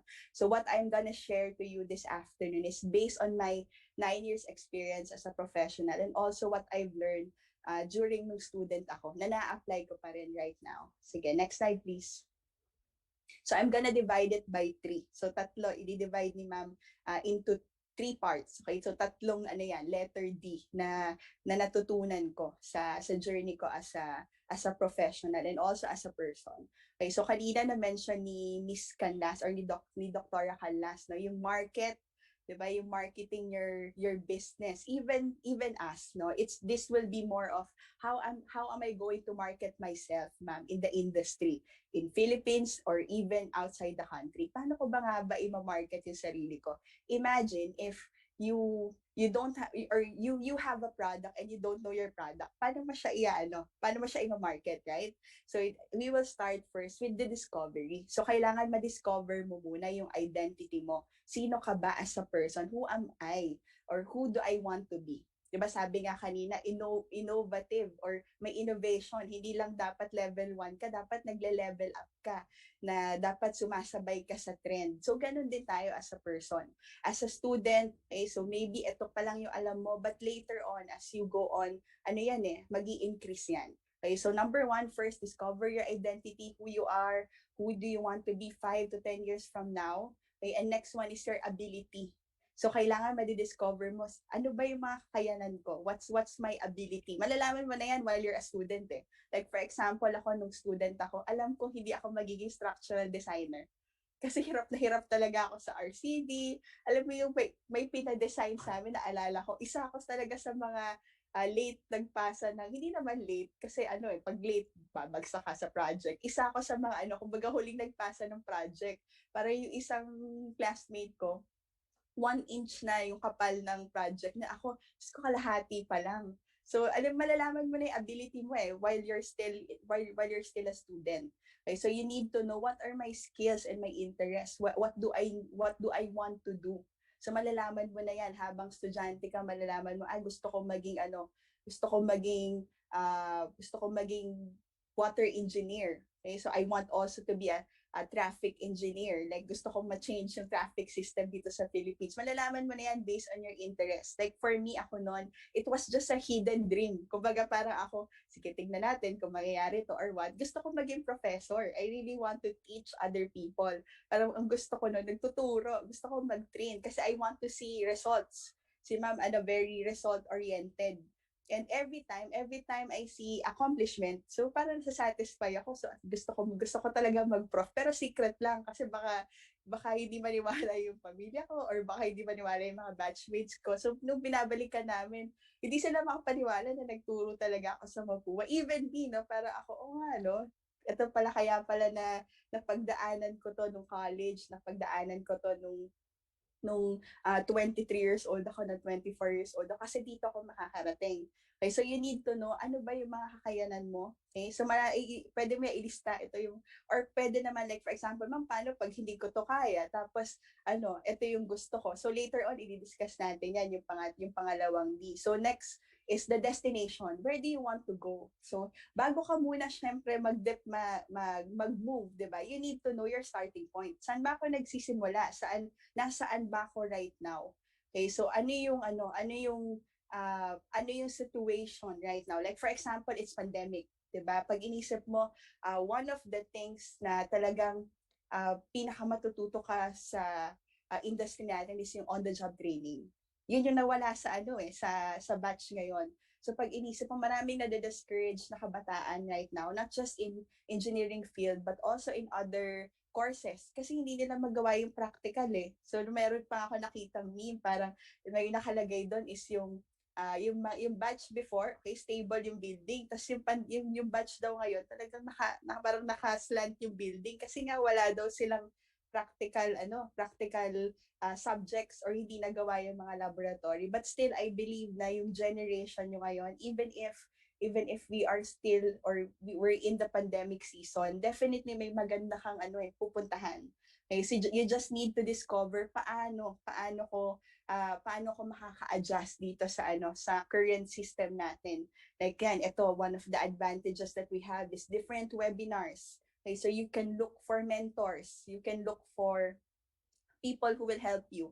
So napakaganda nga yung first part ng event. Okay, so even me natuto ako doon sa mga diniscuss ni Dr. Canlas, no, yung mga na-mention niya about entrepreneurship, even yung mga innovation, di ba? Yung idealism, ano ba yung difference nun? Okay, so take advantage of that. Learn to take advantage of what you have right now. Kasi kung hindi mo alam kung nasaan ka ngayon, hindi mo malalaman kung ano yung magiging next step. Diba? Kung hindi mo alam kung sino ka right now, hindi mo malalaman kung sino ba yung gusto mo maging after 5 years. Okay? So kung hindi mo alam kung ano yung kakayahan mo ngayon, hindi mo malalaman paano ko ba to ma-enhance in order for me to achieve where do I want to go. Okay, so next slide please. So next is your identity complements your ability. So marirealize mo yan later on na grabe no, yung kakayanan mo, yung skills mo, it complements who you are. Actually pag inisip mo nga, the way you act, okay, determines who you are. Like for example, ako hindi ko matanggal sa sistema ko yung pagiging teacher, pagiging prof, kahit sa bahay, parang gusto ko pagka ginawa pag nagluto ako, kailangan maturo ng maayos, like gusto ko talaga na ina-apply mo siya eh. Kasi that's your identity. If your identity is if you, like for me, if my identity is kumbaga as a teacher, mag-aano yun mag-reflect yun sa kakayanan ko, sa ability. So ganun din, complementing yan lagi. Yung mga talents mo, okay? So ano yan, it matches who you are. So doon mo malalaman, dahil ito yung kaya kong gawin. Okay, so first, syempre, kailangan malaman mo sino ka, yung identity mo. Kasi kung hindi ka secured sa identity mo, pati yung ability mo, maki-question mo yan. Kapag hindi ka sure na, I want to be an engineer. Pag hindi ka secure doon, ka-questionin mo yung abilidad mo na magiging engineero ka, magiging engineer ka one day. Kasi hindi ka sure na ito yung identity ko as a person, as a professional. So pag yan, na-shake na yung identity mo, definitely, the way you act, the way you do things, it will be affected also. Okay, so next slide. So to discover your identity and ability is to discover your destiny. Kapag alam mo na kung sino ka, kapag alam mo na yung kaya mo, mas madaling maghanap ng a-applyan na trabaho, 'di ba? Mas madaling maghanap ng company kung saan mo gusto. Actually, titignan mo pa nga minsan ano bang klaseng company itong si Datem? Ano bang klase itong si MDC? Does it match my value as a person? Okay, like for example na lang, kung parang typical na kumbaga sa daily lives natin, or maybe ilan sa inyo mag-aasawa after mag-graduate. Di ba? Bago mo pakasalan yung taong pakasal mo, kailangan alam mo, teka lang, match ba yung identity namin? Match ba yung ability namin? Kasi di ba, yung marriage, it should be talaga, it should be building an empire. Parang ganun yung yan yung concept ko sa marriage. Kailangan both of you really complementing yung identity nyo, complementing yung ability nyo. Okay, so that yung progressive yung magiging life nyo. Ganun din as a professional. You need to know your identity first and your ability in order for you to determine, dito ako pupunta. Gusto ko ditong pumunta. Okay, so like for me, nung nag-work ako sa Philippines noon, dahil syempre, di ba, mapuwan tayo, bihira lang magbakasyon, right?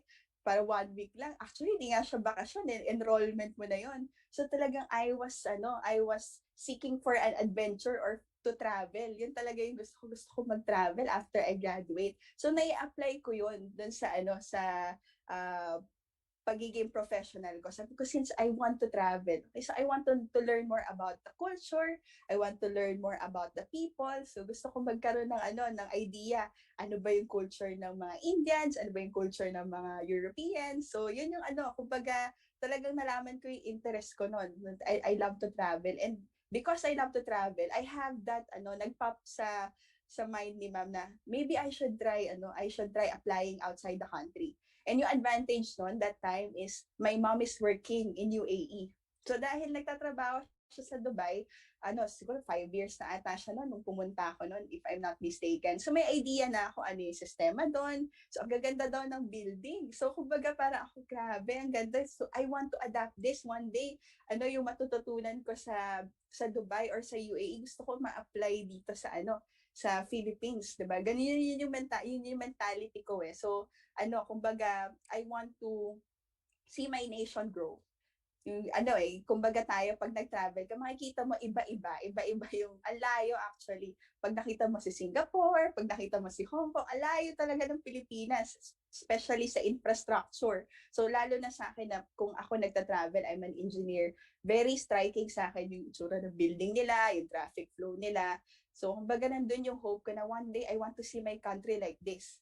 So dapat syempre, kung gusto mo makita yung country mo ng ganun, kailangan may ambag ka sa lipunan. So, I believe na ito yung mga batch to. Meron kayong meron kayong makakontribute dito sa nation natin. Okay, so the destiny that you're gonna discover, definitely, you're gonna learn to that. Okay, so balik tayo dun sa sa question kanina, di ba? Ma'am, paano kung ito yung gusto ko? Tapos ito ako, paano mangyayari? So, next slide, di ba? Know yourself to improve yourself. So, ang ganda ng quote na, kaya mo maaalamin kung sino ka in order for you to know where to improve. Hindi lang sapat na kilala mo yung sarili mo. Kailangan makita mo rin, ano yung vision ko 5 years from now? Gusto ko ito. Ito na yung alam ko. Like, for example, when I started to work, that was 2016 sa Mapúa. So, nung year na yun, syempre, dami mo alam, galing ka na ibang bansa.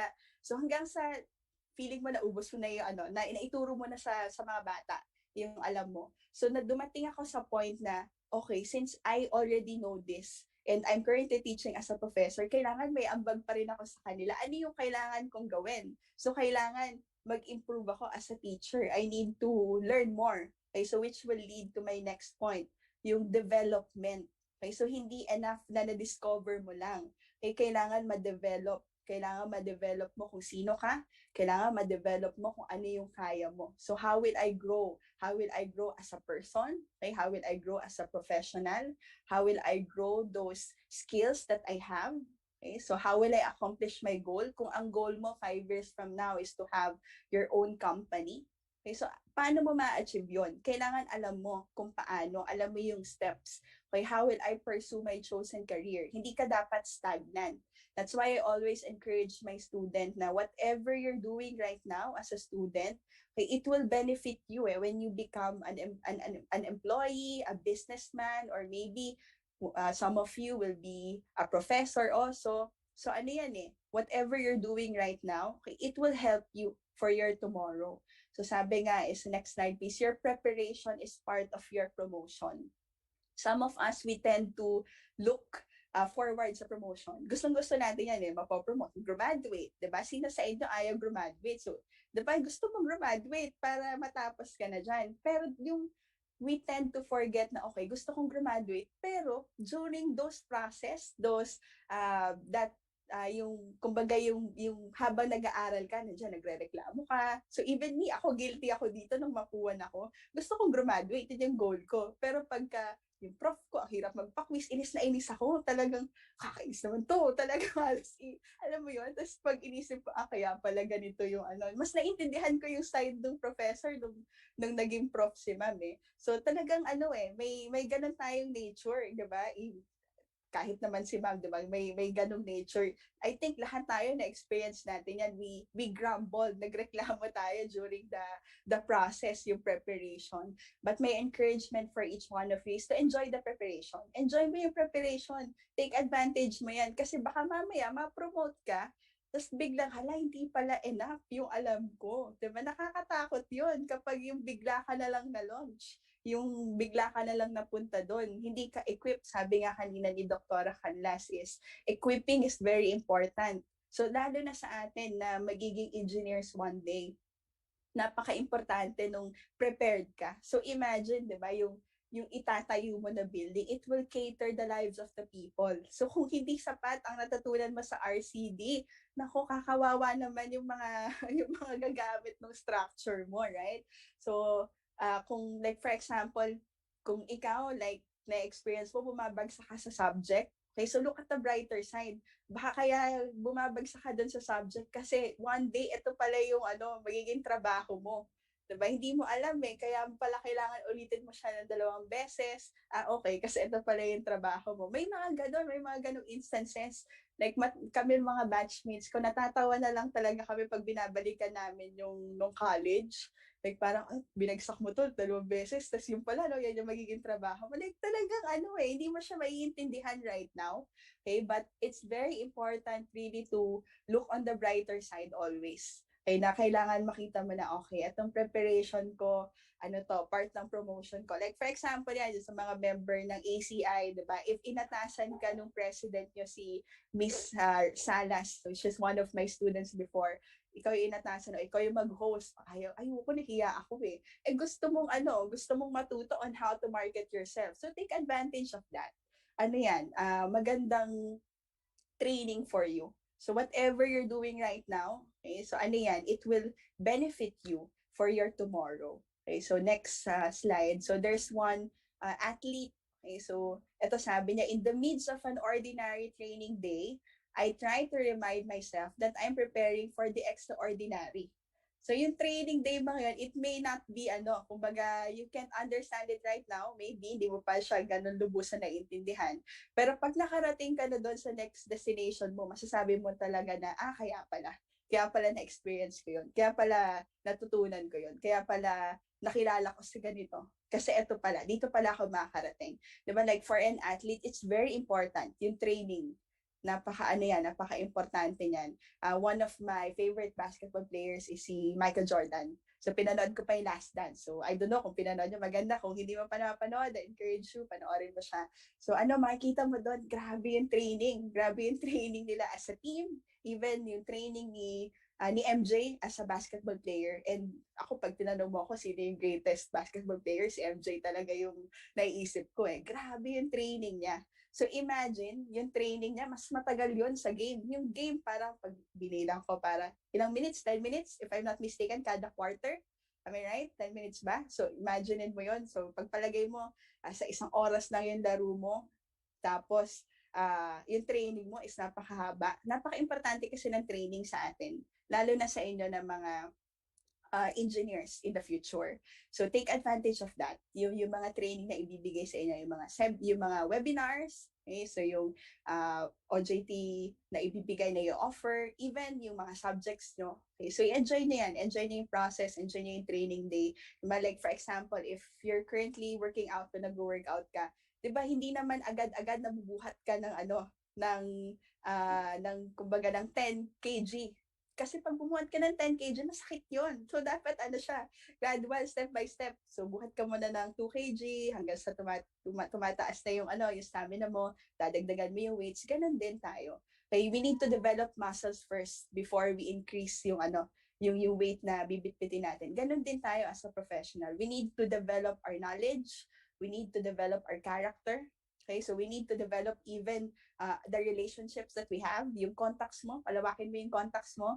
Okay, so huwag mo awayin yung classmates mo, baka mamaya maging asawa niyan, HR, di ba? Tapos inaway mo, di ka tatanggapin sa trabaho. So value that, value whatever you have right now. Learn to develop, di ba? Sabi nga kanina, yung seed.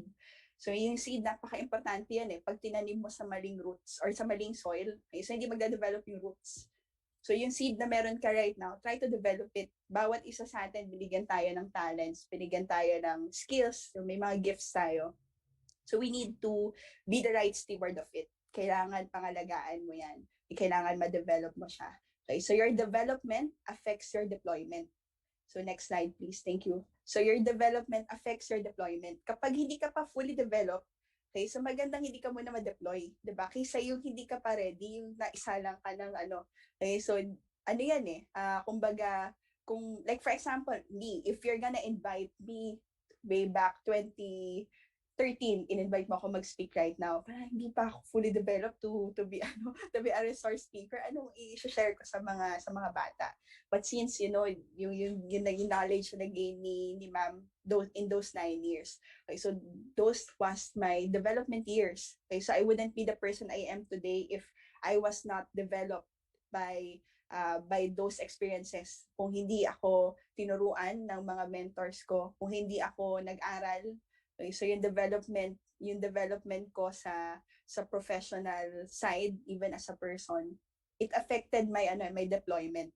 So yan, kumbaga, dapat hinug ka pagka nasalang ka doon sa destination na gusto mo.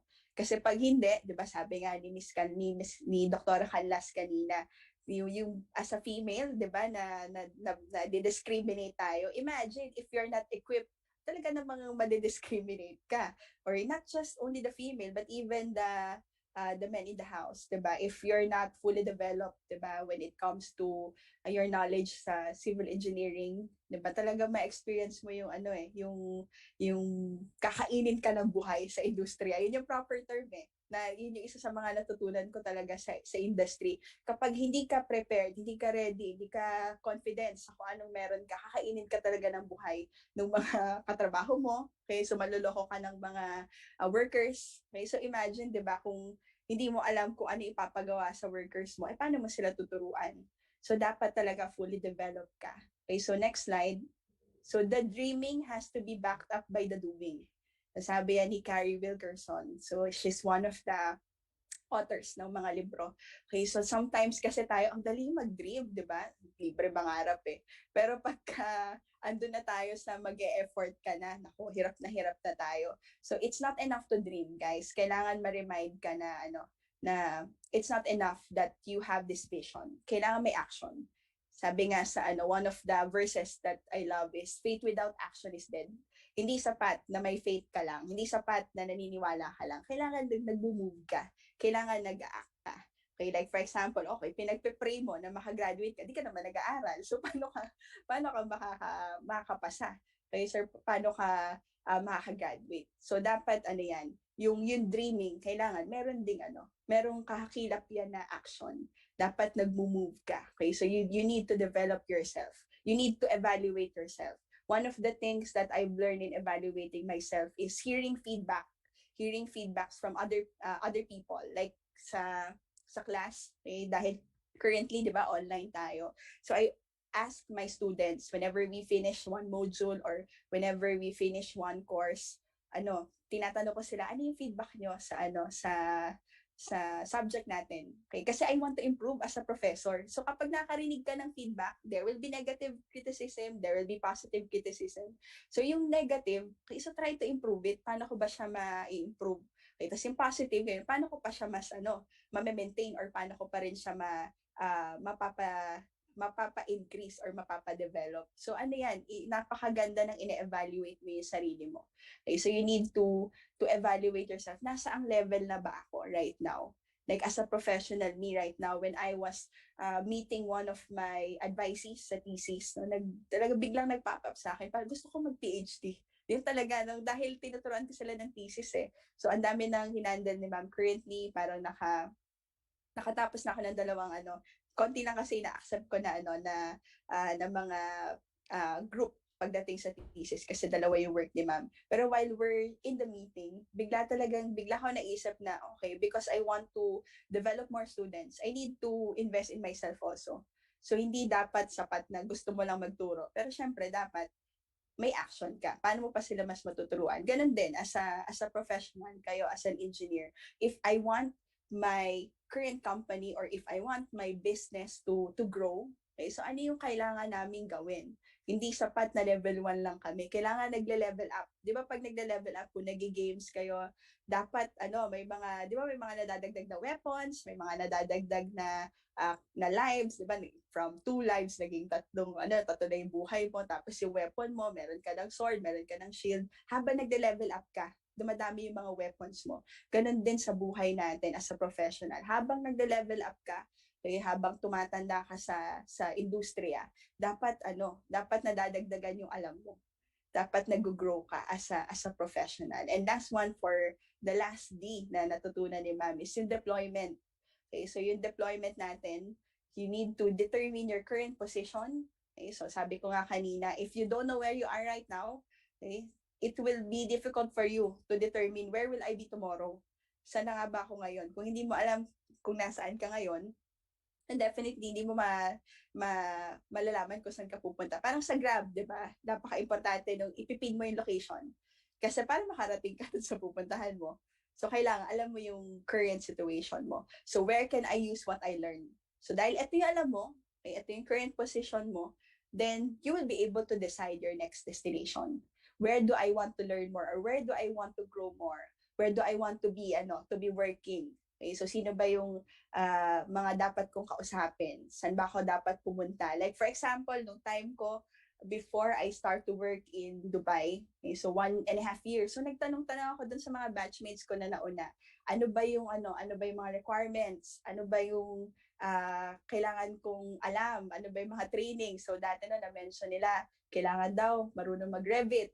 Okay, so BIM, very very popular daw sa UAE nung time ni ma'am. That was 2012 if I'm not mistaken. So nag-aral pa ako sa microcad. So nag-enroll ako every Saturdays. May klase, may trabaho ka ng weekdays as weekends. Nagte-training ako sa microcad. Dahil yun yung yun yung meron sa next destination ko. So yung destination na iisip ko noon before was Dubai. Kasi nga nag-work si mommy, yung mom ko noon sa Dubai. So tinatanong ko rin siya, ano ba yung mga hinahanap nila as an engineer? Hindi ba discriminated pag babae or what? Ano ba yung mga kailangan, yung mga qualifications? Kasi bago ako pumunta dyan, syempre, kailangan equip ako. Okay, so you need to decide where's your next destination. Next one, you need to define your course of action. Iyaano mo na yan, ililista mo na. So may mga students ako before, nagtatanong lang sila sa akin, ma'am, ano ba, saan ako pwede mag-apply? So, binibigyan ko sila ng mga website sa UAE. Right now, they're working sa UAE right now and other countries. So, pag nakikita ko yung mga stories nila sa IG, sa Facebook, so grabe, itong batang to dati nagtatanong lang, ngayon, ito, nandito na siya. So, di ba, imagine, kailangan meron kang action. May mga action points ka. Parang pag nagbe-bake ka, pag nagluluto ka, di ba may pina-follow ka na procedure? Kailangan alam mo yon. How will I get there? How will I achieve this? Kasi pag hindi mo alam yung mga kailangan gawin, naku, lagot ka pag nandun ka na sa proseso. So you need to be ready, you need to be prepared. Okay, so again, determine your current position, decide your next destination, and define your course of action. So I would like to share yung mga requirements na mga ginamit ni ma'am nung naghahanap ako ng work sa Philippines and also sa UAE. Sa Philippines yan, very common naman to, yung resume with cover letter or yung curriculum vitae mo, yung CV. So kailangan, very honest ka sa CV. Kaya kung ano yung susulat mo sa resume mo, kailangan legit yon. Kasi tatanungin yan ng employer mo na yung character reference. Okay, so yan, tatanungin nila kung ang ibibigay mo is, for example, yung isa sa mga professor mo, tatanungin niya, alam ba talaga to? Nakapasa ba talaga to sa ganyan? So ano yan, very important yung resume with cover letter. Okay, so dapat legitimate yung mga informations na ilalagay mo. Next one, diploma and TOR. So kailangan, syempre, ma-process mo yung diploma, yung TOR. Okay, so ito naman, ma'am, paano to TOR ko sa Mapúa? Daming pula, daming file. Okay, so don't be discouraged. Okay, so ano naman yan during interview, they're gonna assess who you are. Okay, so that's why it's very important to market yourself. Okay, pag nakita nilang failed ka, like for example, failed ka dito sa isang subject, be honest about it, then try to market yourself. I-boost mo yung na even if I failed this subject, I learned this, ganun. I-share mo na, be natural about it. Kasi the more you become natural, the more it's easy for you to answer, diba, sa interview. So next one is PRCID. So if mag-work or if required ka, like maybe meron dito mga CM, okay, so encourage you kung gusto mo pa talaga na ma-develop, mag-CE ka, tapos yun, mag-board exam ka. Okay, ma'am, paano pag hindi ako nakapasa sa isang take ka ulit? Okay, so naman yan, di ka naman tatanong ilang beses ka nag-take. Hindi naman diba? So yan, kumbaga, just continue to push on, continue to persevere hanggang sa makapasa ka na board exam. And for UAE nung nag-a-apply si ma'am, ito yung process, no? So yan, gumawa rin ako ulit ng resume and cover letter. Okay, so red ribbon of diploma and TOR. So yung pagre-red ribbon ng mga documents. Okay, so first step natin, okay, so dahil pare-pares mo tayo dito Mapuan. So first, punta ka muna sa Mapua, sa I forgot, ano nga ba yun, nasa customer service pa yun, yung nasa labas. Nakalimutan ko, if I'm not mistaken. Basta yung tabi ng registrar. Okay, so yan, punta ka doon, tapos sabihin mo lang na you need to process the documents, o yung diploma, yung TOR, ipapa-red ribbon mo kasi pupunta ka sa ibang bansa. So sila yung magdadala kay CHED. Okay, so kapag napadala nila kay CHED, usually it takes 2 weeks. 2 weeks yan, yung processing yan. Bibigyan ka ni Mapua ng claiming stub. Si DFA, siya na yung magpapadala kay DFA. Pero ikaw yung magpipick up ng document kay DFA. So bibigyan ka lang nila ng stub. Okay, so next one, kapag nakuha mo na kay DFA, okay, punta ka naman sa DHL para mapaprocess mo sa embassy. Okay, so si DHL, siya yung magdadala kay embassy. Ito, it will take 3 days, if I'm not mistaken, kung same pa rin ang process ngayon 2020. So ito yung process na sinashare ko, this was 2013, 2012. So next, yung duration ng document processing, yung lahat ng yan, pag natapos mo na yung from CHED, okay, from your school to CHED, to DFA, to UAE Embassy, 1 month. 1 month yung processing niya. Tapos, ma'am, tanong lang, paano kung like for example, punta sa ibang bansa, in-honor ba nila yung PRCID? Okay, so yung PRCID natin, hindi kasi parehas ng hindi parehas ng, diba, ng government, yung ibang bansa sa atin. Pero one of the benefits that I have sa pag-graduate sa Mapua is ABET accredited tayo. Okay, so dahil ABET accredited tayo, it was easy for me to apply sa Society of Engineers sa Dubai.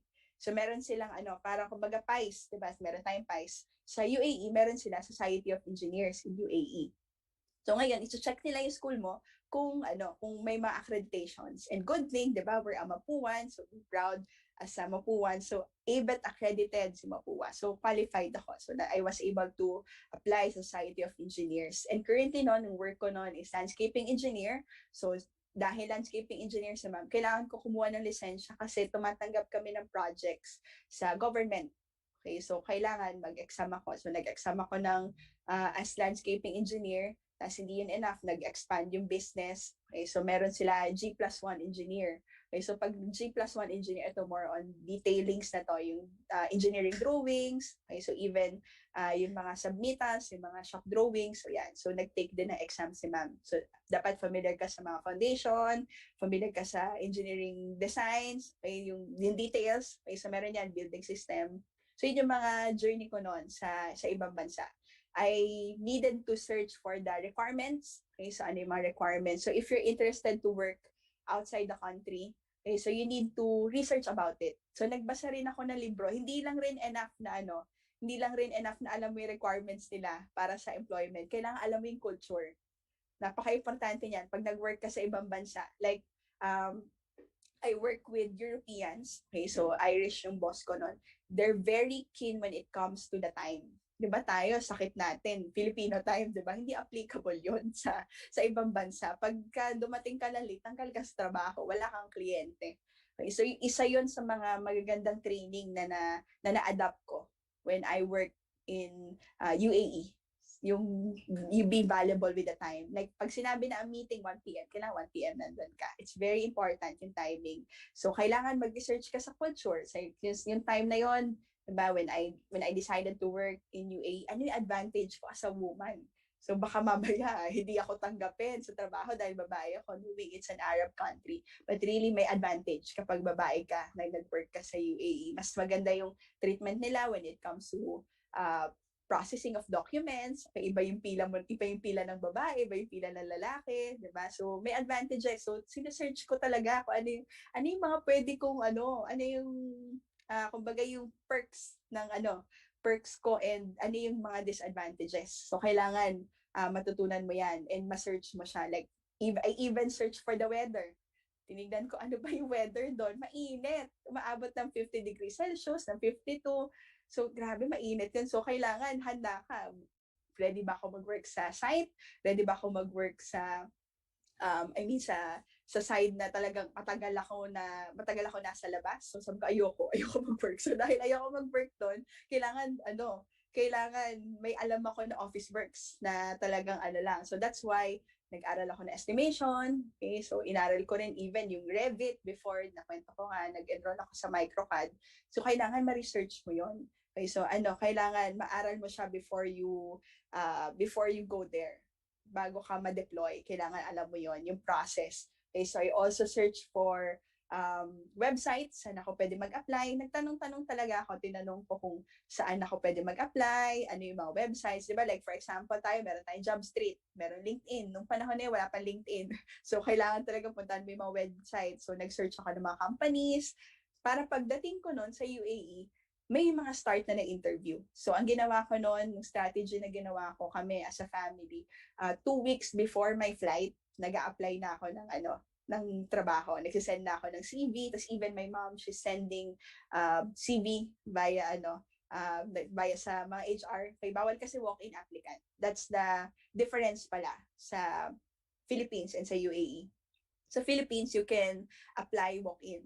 Pwede ka magpunta doon, tapos pasa ka ng HR, pwede ka nila interviewin. Pero doon, hindi. Kailangan may appointment ka. It's very important. Kailangan matawagan ka.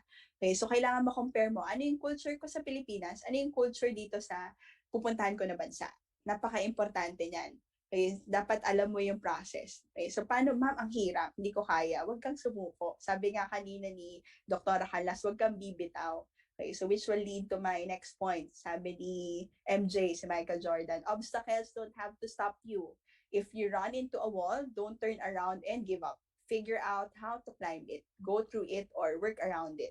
Okay, so right now, maybe we're facing the number 1 challenge, yung pandemic, diba? Napaka-ano niyan. Ma'am, gusto ko na talaga mag face-to-face. Di ko mag-get si sir, di ko mag-get si ma'am. Kahit lang beses kong panoorin yung recording. Okay, so try to figure out things, how you'll be able to understand more the subject. You can raise it up sa professor nyo, you can raise it up to your dean na hindi effective with teaching, or like for example, if currently hindi ko talaga maintindihan yung lab works namin, hindi ko talaga maintindihan, try to watch videos, try to talk to alumni. Okay, so para alam mo paano yung ginawa nila before sa surveying, paano ginawa nila before sa hydraulics, okay, so or even sa construction materials. Okay, so try to find ways in order for you to next or to get on to the next level. So hindi don't let yourself be hindered in the current situation that we have. Yung pandemic na meron tayo, it's not permanent. Okay, so yan, matatapos din yan. But it's very important that you know ano ba yung ginawa ko during the pandemic days. Ano ba yung ginawa ko during those online setup na klase. Okay, so yan, makakaano rin tayo, baga makausad rin tayo. So right now, you just need to take advantage of what we have right now. So I want to end my presentation with an encouragement. So an encouragement. So sabi dito, behold, I will do something new. How? Now it will spring forth. Will you not be aware of it? I will even make a roadway in the wilderness, rivers in the desert. There will be times in our lives that we will not think of a certain way. Wala talaga. But I just want to encourage you that God will always make a way for your life. So bawat isa sa mga bata na nandito, okay, so even if you feel like parang there seems to be no way, God will create a door for you. Meron siya i-create an opportunity. You just need to grab it. Okay, so don't miss it out. Okay, so for example, if you're currently looking for a job, maybe some of you graduated, you already graduated. Okay, so attend ka ng interview. Kung may interview sa isang company, attend ka lang. Okay, kung hindi ka makapasa, attend ka ulit sa isang interview. Kasi baka mamaya, pagdating mo dun sa fourth na interview, yun na pala yun. Yun na yung, yun yung job na para sa'yo. Okay, so if you feel like right now, it's pandemic, parang ma'am, wala talaga, hindi ko sure kung saan ako pupunta. Okay, so you just need to, learn to discover, learn to develop, then your deployment, it will just follow. Okay, so yun lang naman yung gusto kong i-share this afternoon. So again, thank you for inviting me. Thank you. Ayan po. I totally agree when engineer pointed out that whatever you're doing right now, it will be worth it in the future. And also, I would like to take this opportunity to commend po, ma'am, for being such a dedicated professor in Mapúa. And I could really attest to this since I'm one of her students currently in this term po. So, ayun, thank you very much po talaga, Engineer Mijares, for that very interesting and inspirational talk. So, understanding the dynamics of the post-graduation stage for every engineering student is really important, especially for those who are really active and dedicated to their career as a professional. So, engineer and dear viewers, I think we'll be now moving on to our next segment, which is the Q&A part. So, given this, I could see that meron na po tayong mga questions coming from our dear viewers. So, Wendell? So, ayun nga. So, our first question coming from Adrian. Kung mag-a-apply po ba abroad, do we have to take any example to become an engineer sa country na pinuntahan? So, if you're going to apply abroad, again, na-mention ko nga kanina, you need to know their requirements. Like, for example, sa case ko nun, talagang inalam ko rin kung ano yung requirements nila. In-honor ba nila yung PRCID ko? So, yun nga, hindi naman kung ano yung sistema sa Pilipinas, hindi same sa UAE. So, ang ginawa ko noon, talaga nagtanong-tanong ako sa mga kabayan yung term pag Filipino. Paano ba kapag engineer dito? So, yun, I discovered that I need to take board exams, okay, I need to take exams, okay, so or even accreditation pagdating sa pagiging member ng isang organization, Society of Engineers in UAE. So there will be countries that will require you to retake exams, or even maybe there will be countries who will require you to study more. Like may kakilala si ma'am, no, family friend namin, no, ano siya, iba yung exam niya sa US. Ano siya naman, lawyer naman siya. So iba yung exam dito sa Pilipinas, iba yung exam sa US. So you need to know ano ba yung requirements and standards sa ibang bansa. So you need to research.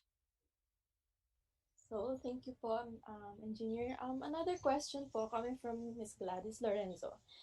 If mag-a-apply po ba ako sa professor sa mga university, saan po ba ako dapat pumunta para mag-apply? So, register po ba?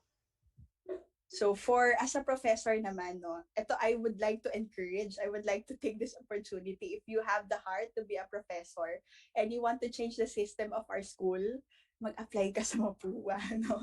Ano yan, para kumbaga, doon ka na mag-start, doon sa alma mater mo. So, pero kung ano, iba naman, iba yung leading sa'yo, iba yung leading sa akin, pero yun yung encouragement ko. Start with your alma mater. So, in requirements naman to be a professor, nung time ni ma'am, nung nag-apply ako noon, kasi again, iba-iba ng standard ang kumpanya, iba-iba. Hindi same ng standard si Mapúa kay Lasal, kay FE when it comes to to accepting professors, iba-iba. Like nung time ko, I need to conduct demo teaching. So may demo teaching doon, may recommendations. Tapos nung time na yon, hindi pa sila ganun kahigpit when it comes to MS.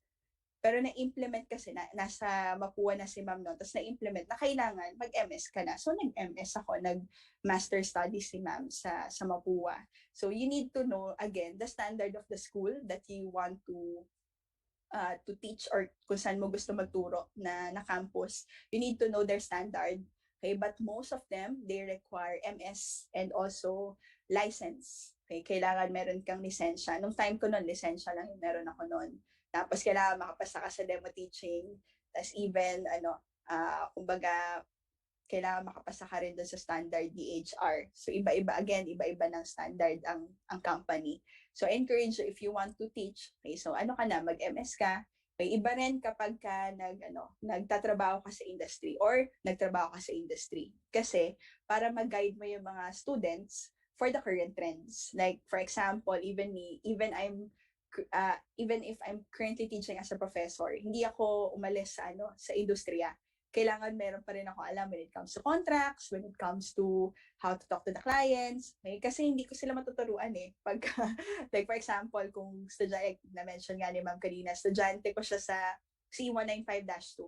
Imagine if I don't know how to apply code of ethics outside or in the industry. So it will be difficult for me to teach it. So alamin mo lang yung standard na meron sa campus. Hanapin mo lang kung ano yung mga requirements nila. So another question po from Jaren, engineer po. When you graduate po, did you already know what kind of job position you are most likely going into? Like, did you know po what kind of skills you needed to equip yourself when you are looking for a job? Yeah, thank you, sir. That's yung question. Actually, pag inisip mo, I'll be honest, hindi ko talaga alam saan ako pupunta noon after graduate. Nag-explore si ma'am ng trabaho. If you're gonna, kung sino yung, nakalimutan ko kanino ko sinend yung CV, I think kay Mr. Ente. Makikita mo doon, ang daming trabaho ni ma'am. Pinakamatagal kong trabaho really is as a manager and as a professor. While I was looking for a job before, kung ano yung available, yun yung kinuha ko. Tapos nung nandun ako sa Rockwell yung first ko na job. Okay, so technical assistant, more on documentation, documents yung ginagawa. Sabi ko, ayoko tong work na to. Tapos nag-work ako sa Daytem. Okay, so nag-work ako sa as QA/QC and a site engineer. Ang struggle ko naman doon kasi from being in the corporate world, sa Rockwell kasi talagang kailangan yung damit mo, very posh, no? Kasi they believe na yung employees nila, yun yung product nila yun na yung minamarket nila.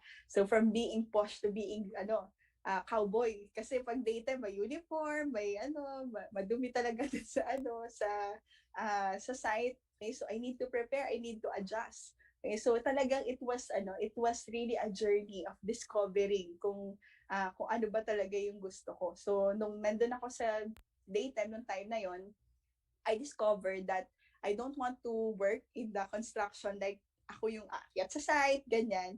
But I discovered that I want to handle people. I want to lead. So yun yung pinaka na-enjoy ko noon sa trabaho ko noon. Ang kumbaga nagpupush sa akin na pumasok araw-araw sa trabaho is yung mga workers. Kung paano ko sila tuturuan, pagdating sa trabaho, paano maging pulido yung trabaho, ano yung proseso. Doon ko na-discover na yun pala yung kasi na-realize ko, okay, may gift pala ako na leadership. May gift ako na na giving instruction, managing people. So yun yung naging career path. So again, just to para at least baka ma-feel mo na wala feel ko hindi walang direction. Hindi naman siya agad na re-reveal. kailangan lang i-journey mo siya. Kailangan, habang journey mo siya, ina-enjoy mo and tinitake mo yung mga natututunan mo. So, nung nag-work si ma'am, after I worked sa daytime, nag-work ako sa UAE. So, yun, naging ko, kumbaga, kasi maliit lang siya na company. So, parang naging more of managing people pa rin sa landscaping. So, kung ano yung gusto ko nang gawin noon sa Philippines, na-apply ko siya sa UAE, so, sa trabaho ni ma'am. So, kahit na iba-iba silang lahi, okay, so para mas kumbaga mas makarelate sa kanila, kumakain akong kasama sila, kung ano yung food nila, tatry ko. So yun din kasi yung na-practice ko nung nandito sa Pilipinas. Naalala ko every time there will be lunch breaks, ang kasama ko kumain yung mga construction workers. Okay, so yun talaga, na-discover ko noon while I was in the journey ng as working as an engineer. And na-discover ko, okay, ang gusto ko pala talaga gawin is to manage, to lead people, para to for operations, like yung trabaho ngayon, doon ko na-discover, gusto ko mag-delegate ng task. Okay, so delegation is very critical. Hindi lang basta-basta utos yun eh. Kasi pag mali ka ng na-delegate na task or mali ka ng tao na pinagpilian mo ng pagbibigyan ng task, affected yung buong project. So yun yung isa sa mga na-discover ko. I want to be involved when it comes to management of workers, management of or execution ng trabaho. So yun, again, it's a journey of discovering. Ayan, that's true. Definitely, kailangan talaga natin mag-explore and lumabas sa comfort zone natin in order to improve. So, another question po coming from Noah Lesaka. Sa tingin niyo po, ano po ba yung mga advantages of working abroad and here in the country? Ano yung advantages for, there are different advantages actually, even if you're working abroad in Philippines. Kasi syempre, kung nasaan ka, okay, like for example, one of the, I want to to highlight actually yung disadvantage. So yung disadvantage muna tayo. Okay? So yung disadvantage, pag nagtrabaho ka, for example, nagtrabaho ka sa Pilipinas, tapos pumunta ka sa ibang bansa, tapos you want to go back or to come back dito sa Pilipinas. One of the disadvantages is yung contacts. Malulose mo yung contacts mo na na-build dito. Like, unlike sa akin nun, dahil 3 years nga lang ako, na-maintain. Okay? So parang magiging back to scratch ka. Yun yung disadvantage. Pero yung advantage is, like for example, when I start to work outside the country, one of the advantages that I have is learning from the culture of other countries. Like may mga kailangan ka i-filter. Like hindi ko ayoko i-apply to. Gusto ko i-apply to. Like tayo as yung one of the great things na natutunan ko sa Pilipinas really is yung to value no matter what position kaya ang meron sa trabaho, kahit construction worker yan, security guard yan, even if boss yan, engineer, project manager, I need to give the same respect. So yun yung natutunan ko dito sa Pilipinas. Okay, na I was able to apply in the in UAE. So sinatutunan ko naman sa UAE, one of the advantages is yun, I learned to be confident, I learned to be, I learned to step outside of my comfort zone. So I remember nung time na yon si ma'am, yung boss ko noon, iniwan ako sa government agency, para Dubai Municipality, yung pangalan noon. Parang siya, DPWH, parang ganun sa ibang bansa. Okay, so kailangan daw pa-approve ko yung plans. So hindi ko talaga alam kung ano yung gagawin ko that time. I was 23 years old, I was very young. Iniisip ko noon, uwi na lang ako sa bahay, subukan ko sa mami ko mag-resign. Or I need to step out of my comfort zone. So yung natutunan ko nun talaga sa UAE is sa ibang bansa is to really to be confident in talking to people, to be respectful kasi iba-iba ng culture, iba-iba yung mga paniniwala nyo. Like for example, tayo sa Pilipinas, sanay tayo sa shake hands, right? Nung nagtrabaho ako sa Rockwell, tinuruan pa kami ng proper way to shake the hands of your client, of your boss. Kailangan daw very firm. Sa UAE, bawal. Hindi sila basta-basta nagpapahawak. So ako talaga offer ng kamay ko. Sabi lang sa akin, ganyan. So alam mo yun, natuto ako na to assess people. So yun yung advantage pag nagtrabaho ka sa ibang bansa. You will really see the difference of your culture to the culture of other nations, and you will be able to apply that, yung mga good things na na nakita mo sa, like yung mga good practices na meron sa ibang bansa, pwede mo i-apply sa Pilipinas. Tapos yung mga natutunan mo naman din na mga magandang practices sa Pilipinas, pwede mo i-apply sa sa UAE. And just to give you an idea, no, yung mga nasa ibang bansa, gusto nila Filipino ang nagtatrabaho. Kasi ang thinking nila, pag Pinoy ang nagtrabaho, pulido, maayos magtrabaho, okay, matalino. So talaga, very tayo doon. Madiskarte yan yung term sa atin. So maraming naghahanap na employers outside the country, okay, na gusto nila ang empleyado ay Pilipino because of the values that we have. Yun yung advantage na meron tayo. Ayun po. So we have to decide po no kung ano po yung gusto natin, like kung mag-abroad ba or local na lang po. So another question po from Patricia Alvarez. I'm third year college po. So and in my case, since online class, I feel like yung momentum po parang nawawala. Or parang nawawala na po ako ng gana. How can I cope up with this situation po kaya? Or what can you suggest to us po students para po mag-gain ulit yung momentum and confidence? Okay, so this is a good question. Binabasa ko siya actually sa Facebook. So yan yung mga actually common na naririnig ko sa mga estudyante right now. Parang, ma'am, ang hirap, online, di ba, nawawala yung momentum. Actually, if you're gonna think of it, really, talagang pag-iisipan mo, nasa sayo yun eh. You need to act right now. Pero meron tayo kasing manya na habit. May ganyan tayo. Even me, like for example, kahit ako kung tatanungin mo, yung nafe-feel lang estudyante right now na parang tinatamad, nawawala ng gana, nararamdaman ko din yan sa trabaho. Like talaga, kumbaga gusto ko pa matulog. Kasi comfort zone ko yung home eh, di ba? Pag inisip mo, bahay to. Sa bahay, kailangan ko magpahinga. Pero right now, really, ang nangyari sa pandemic, yung bahay mo, yun yung trabaho mo. So ngayon, nasa sayo yan. You need to act right now. If you feel like you're losing confidence or if you feel like you're losing parang the momentum, okay, it's very important to take a rest. Okay, pero yung rest na yon, hindi naman talagang rest na ayaw mo na, hindi ka na talaga gagalaw. Okay, so try to remind yourself. So ginagawa ko like, I don't know if this will be applicable to you, pero I hope it will be. So lagay mo lang, i-remind mo sa self mo, ano ba yung gusto kong mangyari? Kailangan kasi alam mo yung goal mo. Okay? Because your goal, your purpose, it will really push you. It will really help you to persevere. So if you're losing momentum right now as a student, okay, so remind mo lang yourself mo, why am I doing this? Why do I need to graduate?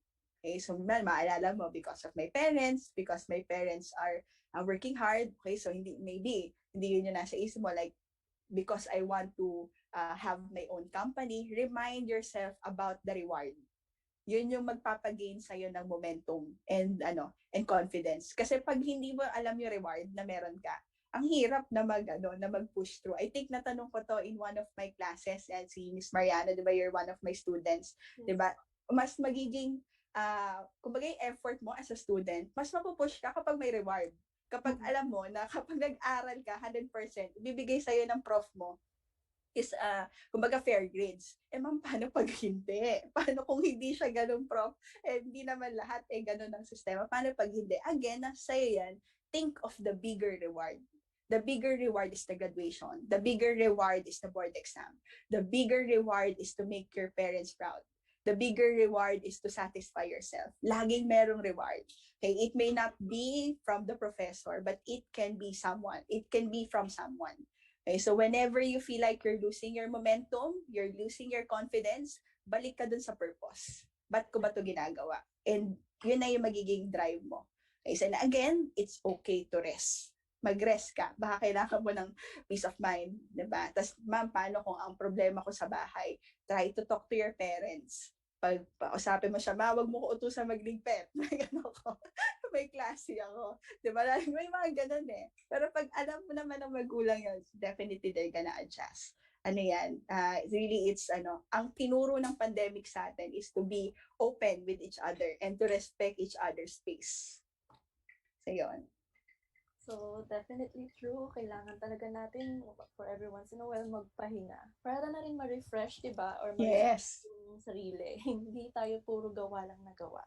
So, ma'am, another Question coming from Carl Amores. Good afternoon po, ma'am. When do I know po that I need to change my career path or continue pursuing it?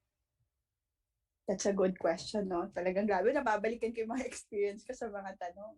So, there will be times that you will be called to quit or it's time to, to resign. Okay, so parang ganito lang yan. If the job is losing yourself or yung nagli-lead na siya to lose who you are as a person, then it's time to let go. It's time to move. It's time to move on. Like for example, nung time ko noon, like for example sa Mapúa, may mga moments na like naisip ko mag-resign. Okay, but whenever I feel like parang okay, dahil mahirap yung trabaho hindi yan laging madali, mahirap. Like for example, ito yung sa Mapúa, online setup, di ako marunong mag-Zoom before, hindi ako techie, talagang very basic lang. So no time na yon, okay, gusto ko na mag-quit. Okay, gusto ko na talaga, ayoko mag-start ulit sa teaching, okay na. But then, I decided to stay because I knew na circumstantial lang siya. Yun yung pwede ko yung matutunan. Diba? Hindi kasalanan ko, kaya hindi ko siya magawa. Dahil ayoko. Okay, dahil kumbaga, may available na materials, I just need to learn dun sa kung paano mag-Zoom, kung paano Pero kung, like for example, if the company is testing your integrity, then it's time to let go. Or if there will be companies, like for example, ma'am, hindi ako na po promote. Okay, so pag gano'n ang case, may talaga mawalan ka ng gana, diba? So pwede mo i-erase mo sa boss mo. Okay, pag hindi na bago, like for example, ito kasi yung very sa atin, as a Filipino, panahiya tayo to ask. Diba? Like even as a student, parang gano'n pag sina-encourage ko, may mga questions ba? Hindi ko naman papagalitan yung estudyante pag nagtanong, pero nahihiya tayo to ask. But imagine, if you're gonna ask, you're gonna acquire something pag nagtanong ka. So ngayon, pwede mo i-erase sa boss mo if you feel like, kasi ang factor niyan, kung bakit ka magre-resign, it's either you're not feeling valuable, feeling mo taken for granted ka, and next one is you're not growing. Yan yung possible na mga reasons. Okay, and maybe kung man is ibang pero yun yung top 2 na naiisip ko na reason kung ba't ka aalis. Okay, so number 1, if you feel like you're not valuable, like walang reward, hindi ka na po-promote, you can raise it up to your manager. You can raise it up to your HR. Kapag hindi sila nagbigay ng action, like for example, sinabi nila, huwag ka mag-resign, 2 months from now, we're gonna promote it. Pag walang nangyari doon, ganun ang system, it's time to move on. Na yan, kumbaga, scam na yun. Tama ba? Yun yung mga nakikita ko sa yung mga scam.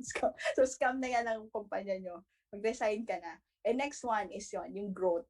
Okay, kung hindi ka nag-grow, like for example, kung lang yung alam mo nung 2020, yun pa din alam mo ng 2021, tas walang ginagawa, hindi nag-i-invest sa'yo yung company, then it's time to move on. Kasi mahirap, pag baon na baon ka na. Diba? Pagka ang hirap ng bumangon nun.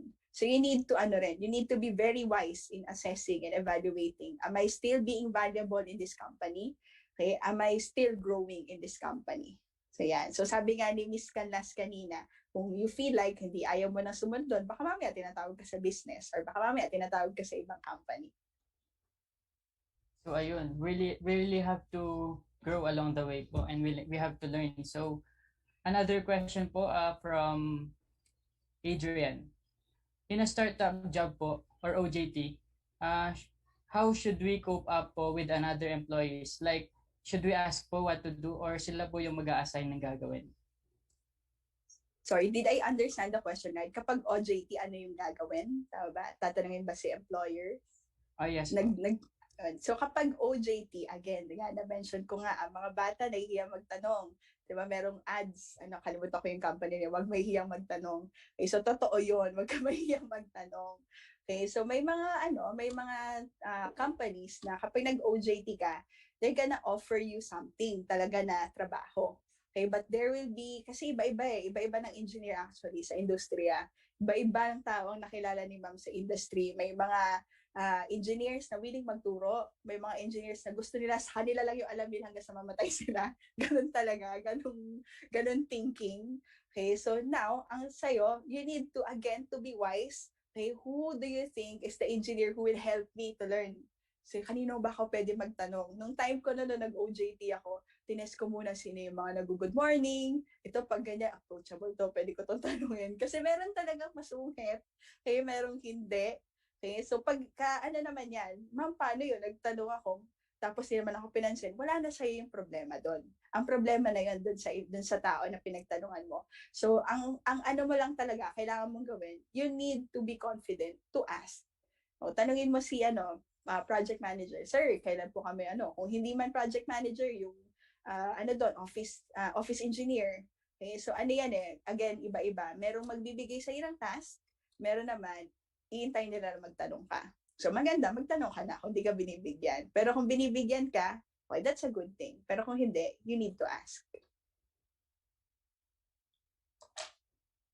So ayan, it's better to ask than gumawa ka ng bagay na hindi ka sigurado dahil baka mapahama ka pa. So next, I think this will be our last question po, ma'am. So given that self-discovery is a crucial step in determining where you'll be in your career, what will you advise to those students who are still struggling because their identities are still being shaken? Okay, so for those students na yung identity, it's very important. Even me as a person, kahit 30 years old na si ma'am, dinidiscover ko pa din kung sino ako. Hindi siya agad-agad na, like for example, nung college ka, alam ko ito na ako. So there will be times that your identity will be shaken. Okay, but it's isa sa mga natutunan ko, it's a hidden blessing. Kapag nasi-shake ang identity mo, ibig sabihin, mare-reveal kung sino ka talaga. Kasi kung hindi masi-shake ang isang bagay, di mare-reveal kung ano talaga. Diba? Sometimes, there are things in life that needs to be shaken in order for you to determine ano yung firm. Okay, so ano ba yung mga kailangan mong baguhin? Like for example, me, as a person, talagang itong pandemic, patience ni ma'am ang pinaka na-shake. Okay, so I realized that, okay, I'm not patient enough. Okay, so dahil na-reveal ko na, okay, gusto ko mag-identity ko, kailangan patient. May hirap pag-Tagalog. So, kailangan patient ka. Okay, so ngayon, dahil yun ang gusto mo, so masishake yan. May mga times na masishake yan. Kasi like, for example, if you're asking for, parang, I want to excel. Okay, so hindi ka mag-excel kung hindi masishake yung like for example, hindi masishake yung mga bagay na hindi mo alam. Kasi pagka-confident ka na, alam mo na lahat. Okay, so hindi mo ma-discover na you're not excellent. But pag na-discover mo na, okay, I'm not excellent, I need to be excellent. Diba? Pag ganun din, if you're currently struggling kung sino ka as a person, okay, so just endure the process. Masakit yan. To be honest, may mga times na masakit yan. Lalo na pag narinig mo pa, like for example, maririnig mo sa ibang tao, okay, gusto mo magganito, ganito ka naman. Okay, so i-ano mo lang rin, take note mo yung mga criticism na sasabihin nila. Then you will realize, assess mo, okay, ito yung gusto kong maging, tas ito yung mga sinasabi sa akin. Tas ito yung feeling ko na ako naman. Okay, so allow the shaking to happen. Okay, because in the shaking, there will be revelation. Okay, pag na-shake na yan, magugulat ka na lang, buti na lang na-discover ko. Okay, kasi kung hindi na-shake yan, hindi ma-discover. Diba? So allow, just endure and enjoy. What's ever shaking right now, kung identity mo ba yan, okay, so maybe it's ability. Okay, so allow mo lang ma-shake, okay, para ma-discover mo how you're gonna develop it. So, ayun guys ha, take note that whenever you are having identity crisis, don't worry kasi it's all part of your personal growth. So, our questions have been really interesting so far, but moving on, Engineer Mijares, we are really grateful for your time and all the wisdom you've imparted on us. I think everyone here watching has learned a thing or two about what it's like as a fresh engineering graduate. And to express our utmost gratitude, we would like to present to you this certificate of appreciation for taking time and sharing your knowledge and learnings in this expertise. This certificate of appreciation is given this 27th of June 2021 to Engineer May Angelique M. Mijares, in grateful acknowledgement and sincere appreciation for having served as a guest speaker in today's webinar entitled #Startup. Where do I go now? Thank you so much po ulit, Engineer Mijares, for Thank you. Yes po. And is it okay po if we can stay a little longer later after the event for a photo op with the participants? Sure, sige po.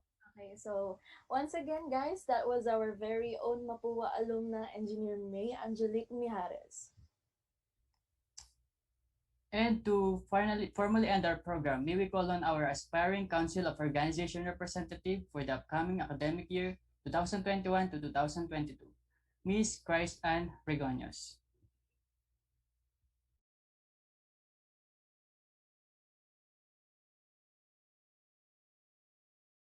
Good afternoon, everyone. This webinar is indeed helpful to all of us as students who are aiming to be a professional someday. I think there will be a lot of students who will agree with me that there are times that we are questioning the direction of our lives after college, and there are a lot of unanswered questions in our minds. So we are hoping that through this webinar, you are able to gain new knowledge which can motivate you to push forward. On behalf of the American Concrete Institute of the Philippines, Mapúa Student Chapter, I would like to give appreciation to our guest speakers for today, Engineer May Angelique Mijares and Dr. Ylla for spending their time and for sharing their expertise with us. We are grateful for having you as our speakers for our webinar entitled, Start Up, Where Do I Go Now? To all of our today's participants and viewers who actively participated and took the time to listen to our webinar, thank you so much. I hope that each one of you had a great time listening today, and may we all achieve our goals in life. Once again, thank you everyone for being here today. Stay safe and God bless you all. Thank you po, Ms. Regonios, for those fruitful closing remarks. So before we end the program, the post-evaluation form is already available and is pinned down in the comment section below. For your e-certificates, you need to have that screenshot as a proof that you have been with us or that you have been watching this webinar live. Again, the post-evaluation form is already pinned in the comment section down below. And finally, we would like to thank all of you for giving your time and participating in this seminar. We hope all of you gained more knowledge and have been guided by our speakers. So if you've enjoyed this week's webinar and wanted more, make sure you're following the official page of ACIP MSc on Facebook and Twitter to be updated for the upcoming webinars. So once again, this has been your MCs for today. I am Andrea Mariano. And I am Wendell Guevara. And we will be seeing you again next time. Bye-bye.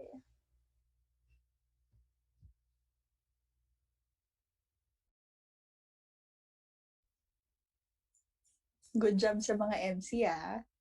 Thank you po. Good afternoon po. May we request everyone to turn on your cameras for the photo opportunity with Engineer May.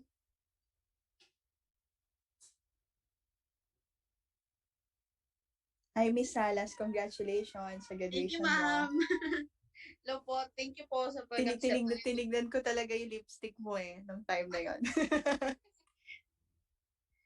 Thank you, ma'am. Ayan. Tignan po natin yung iba.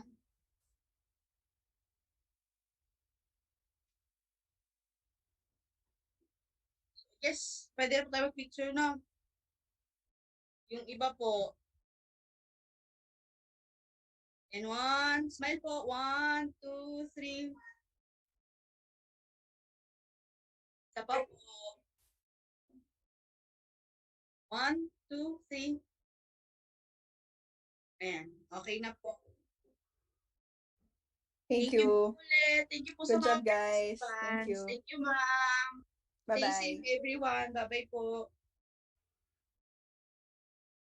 Recording stopped. So for our officers and ASPs, wait lang po kayo, ha?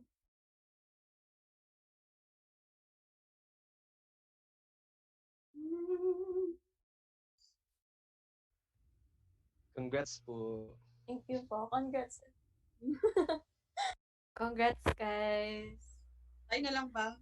Okay. Nakalimutan ko lagay yung background. So, di ko naman ito patatagalin kasi alam kong pagod kayo. So, gusto ko lang kayong i-congratulate lahat. Palakpakan niyo yung mga sarili niyo. Yan. Maraming salamat sa inyong effort. Commended lahat.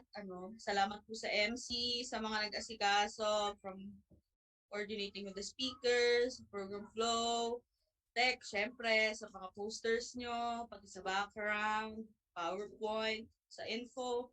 Maraming salamat sa paggawa ng post-eval forms and yung registration forms. So I hope no na may natutunan kayo sa first event nyo and sana meron. Oo. Hindi ko alam kung anong tinrabaho nyo, no? Kasi hindi naman ako yung nag-utos this time kung ano yung parts nyo. Dahil dyan, naman ako kasing ginawang Google Form. Yung Google Form na yun, evaluate nyo yung sarili nyo, yung teamwork nyo. Tapos, yun lang, isisend ko siya sa GC mamaya after din ito. So, sagutan nyo siya. Please, pakisagutan ng, with your, in all honesty, ganyan. Pwede kayong mandaya kasi syempre hindi ko naman alam. Pero kung ano yung bukal sa puso niyo. And with regards naman sa event natin for the SEGE, wala pa tayong speaker. So, baka i-update ko kayo by next week kung sino po yung makukuha nating speaker. Pag wala tayong nakuha speaker, Jaren, no? Paano pag wala tayong nakuha speaker?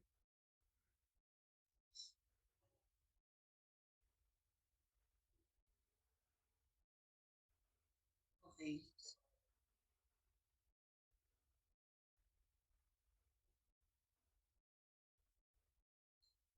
Okay. So, ayun lang. Once again, gusto ko lang kayo ulit i-congratulate, no? Good job well done. Job well done, guys. Nice. So, may natutunan ako ha, in fairness. Fairness. Kasi lilipad na din ako eh. Isa na akong manananggal. So, harap na ako lumipad, biging manananggal na din ako. Ayun lang, pwede na po kayo magpahinga. Abangan nyo yung pag-send ko nung link ng evaluation nyo. Huwag kayong mag-alala ha. Nilagay ko naman na siya sa 4, pero yung magiging sagot nyo doon, ako lang makakabasa. So, kung gusto nyo magmura doon, murahin nyo ako kung bakit pinagawa sa inyo yung event na to, okay lang. Or basta, pakisagutan na sincere and honest. Please. Kasi, yun nga, hindi ko alam kung anong ginawa nyo sa event na to. So, paano ko kayo i-evaluate bilang future officers na ACI, diba? So, ayun lang ulit. Maraming salamat. Pwede na po kayo magpahinga at mag-iingat po kayo palagi. Bye-bye! Bye-bye! Tanong ba kayo? Wala naman. Wala. Wala naman po. Bye-bye po. Thank you. Bye-bye. Salamat!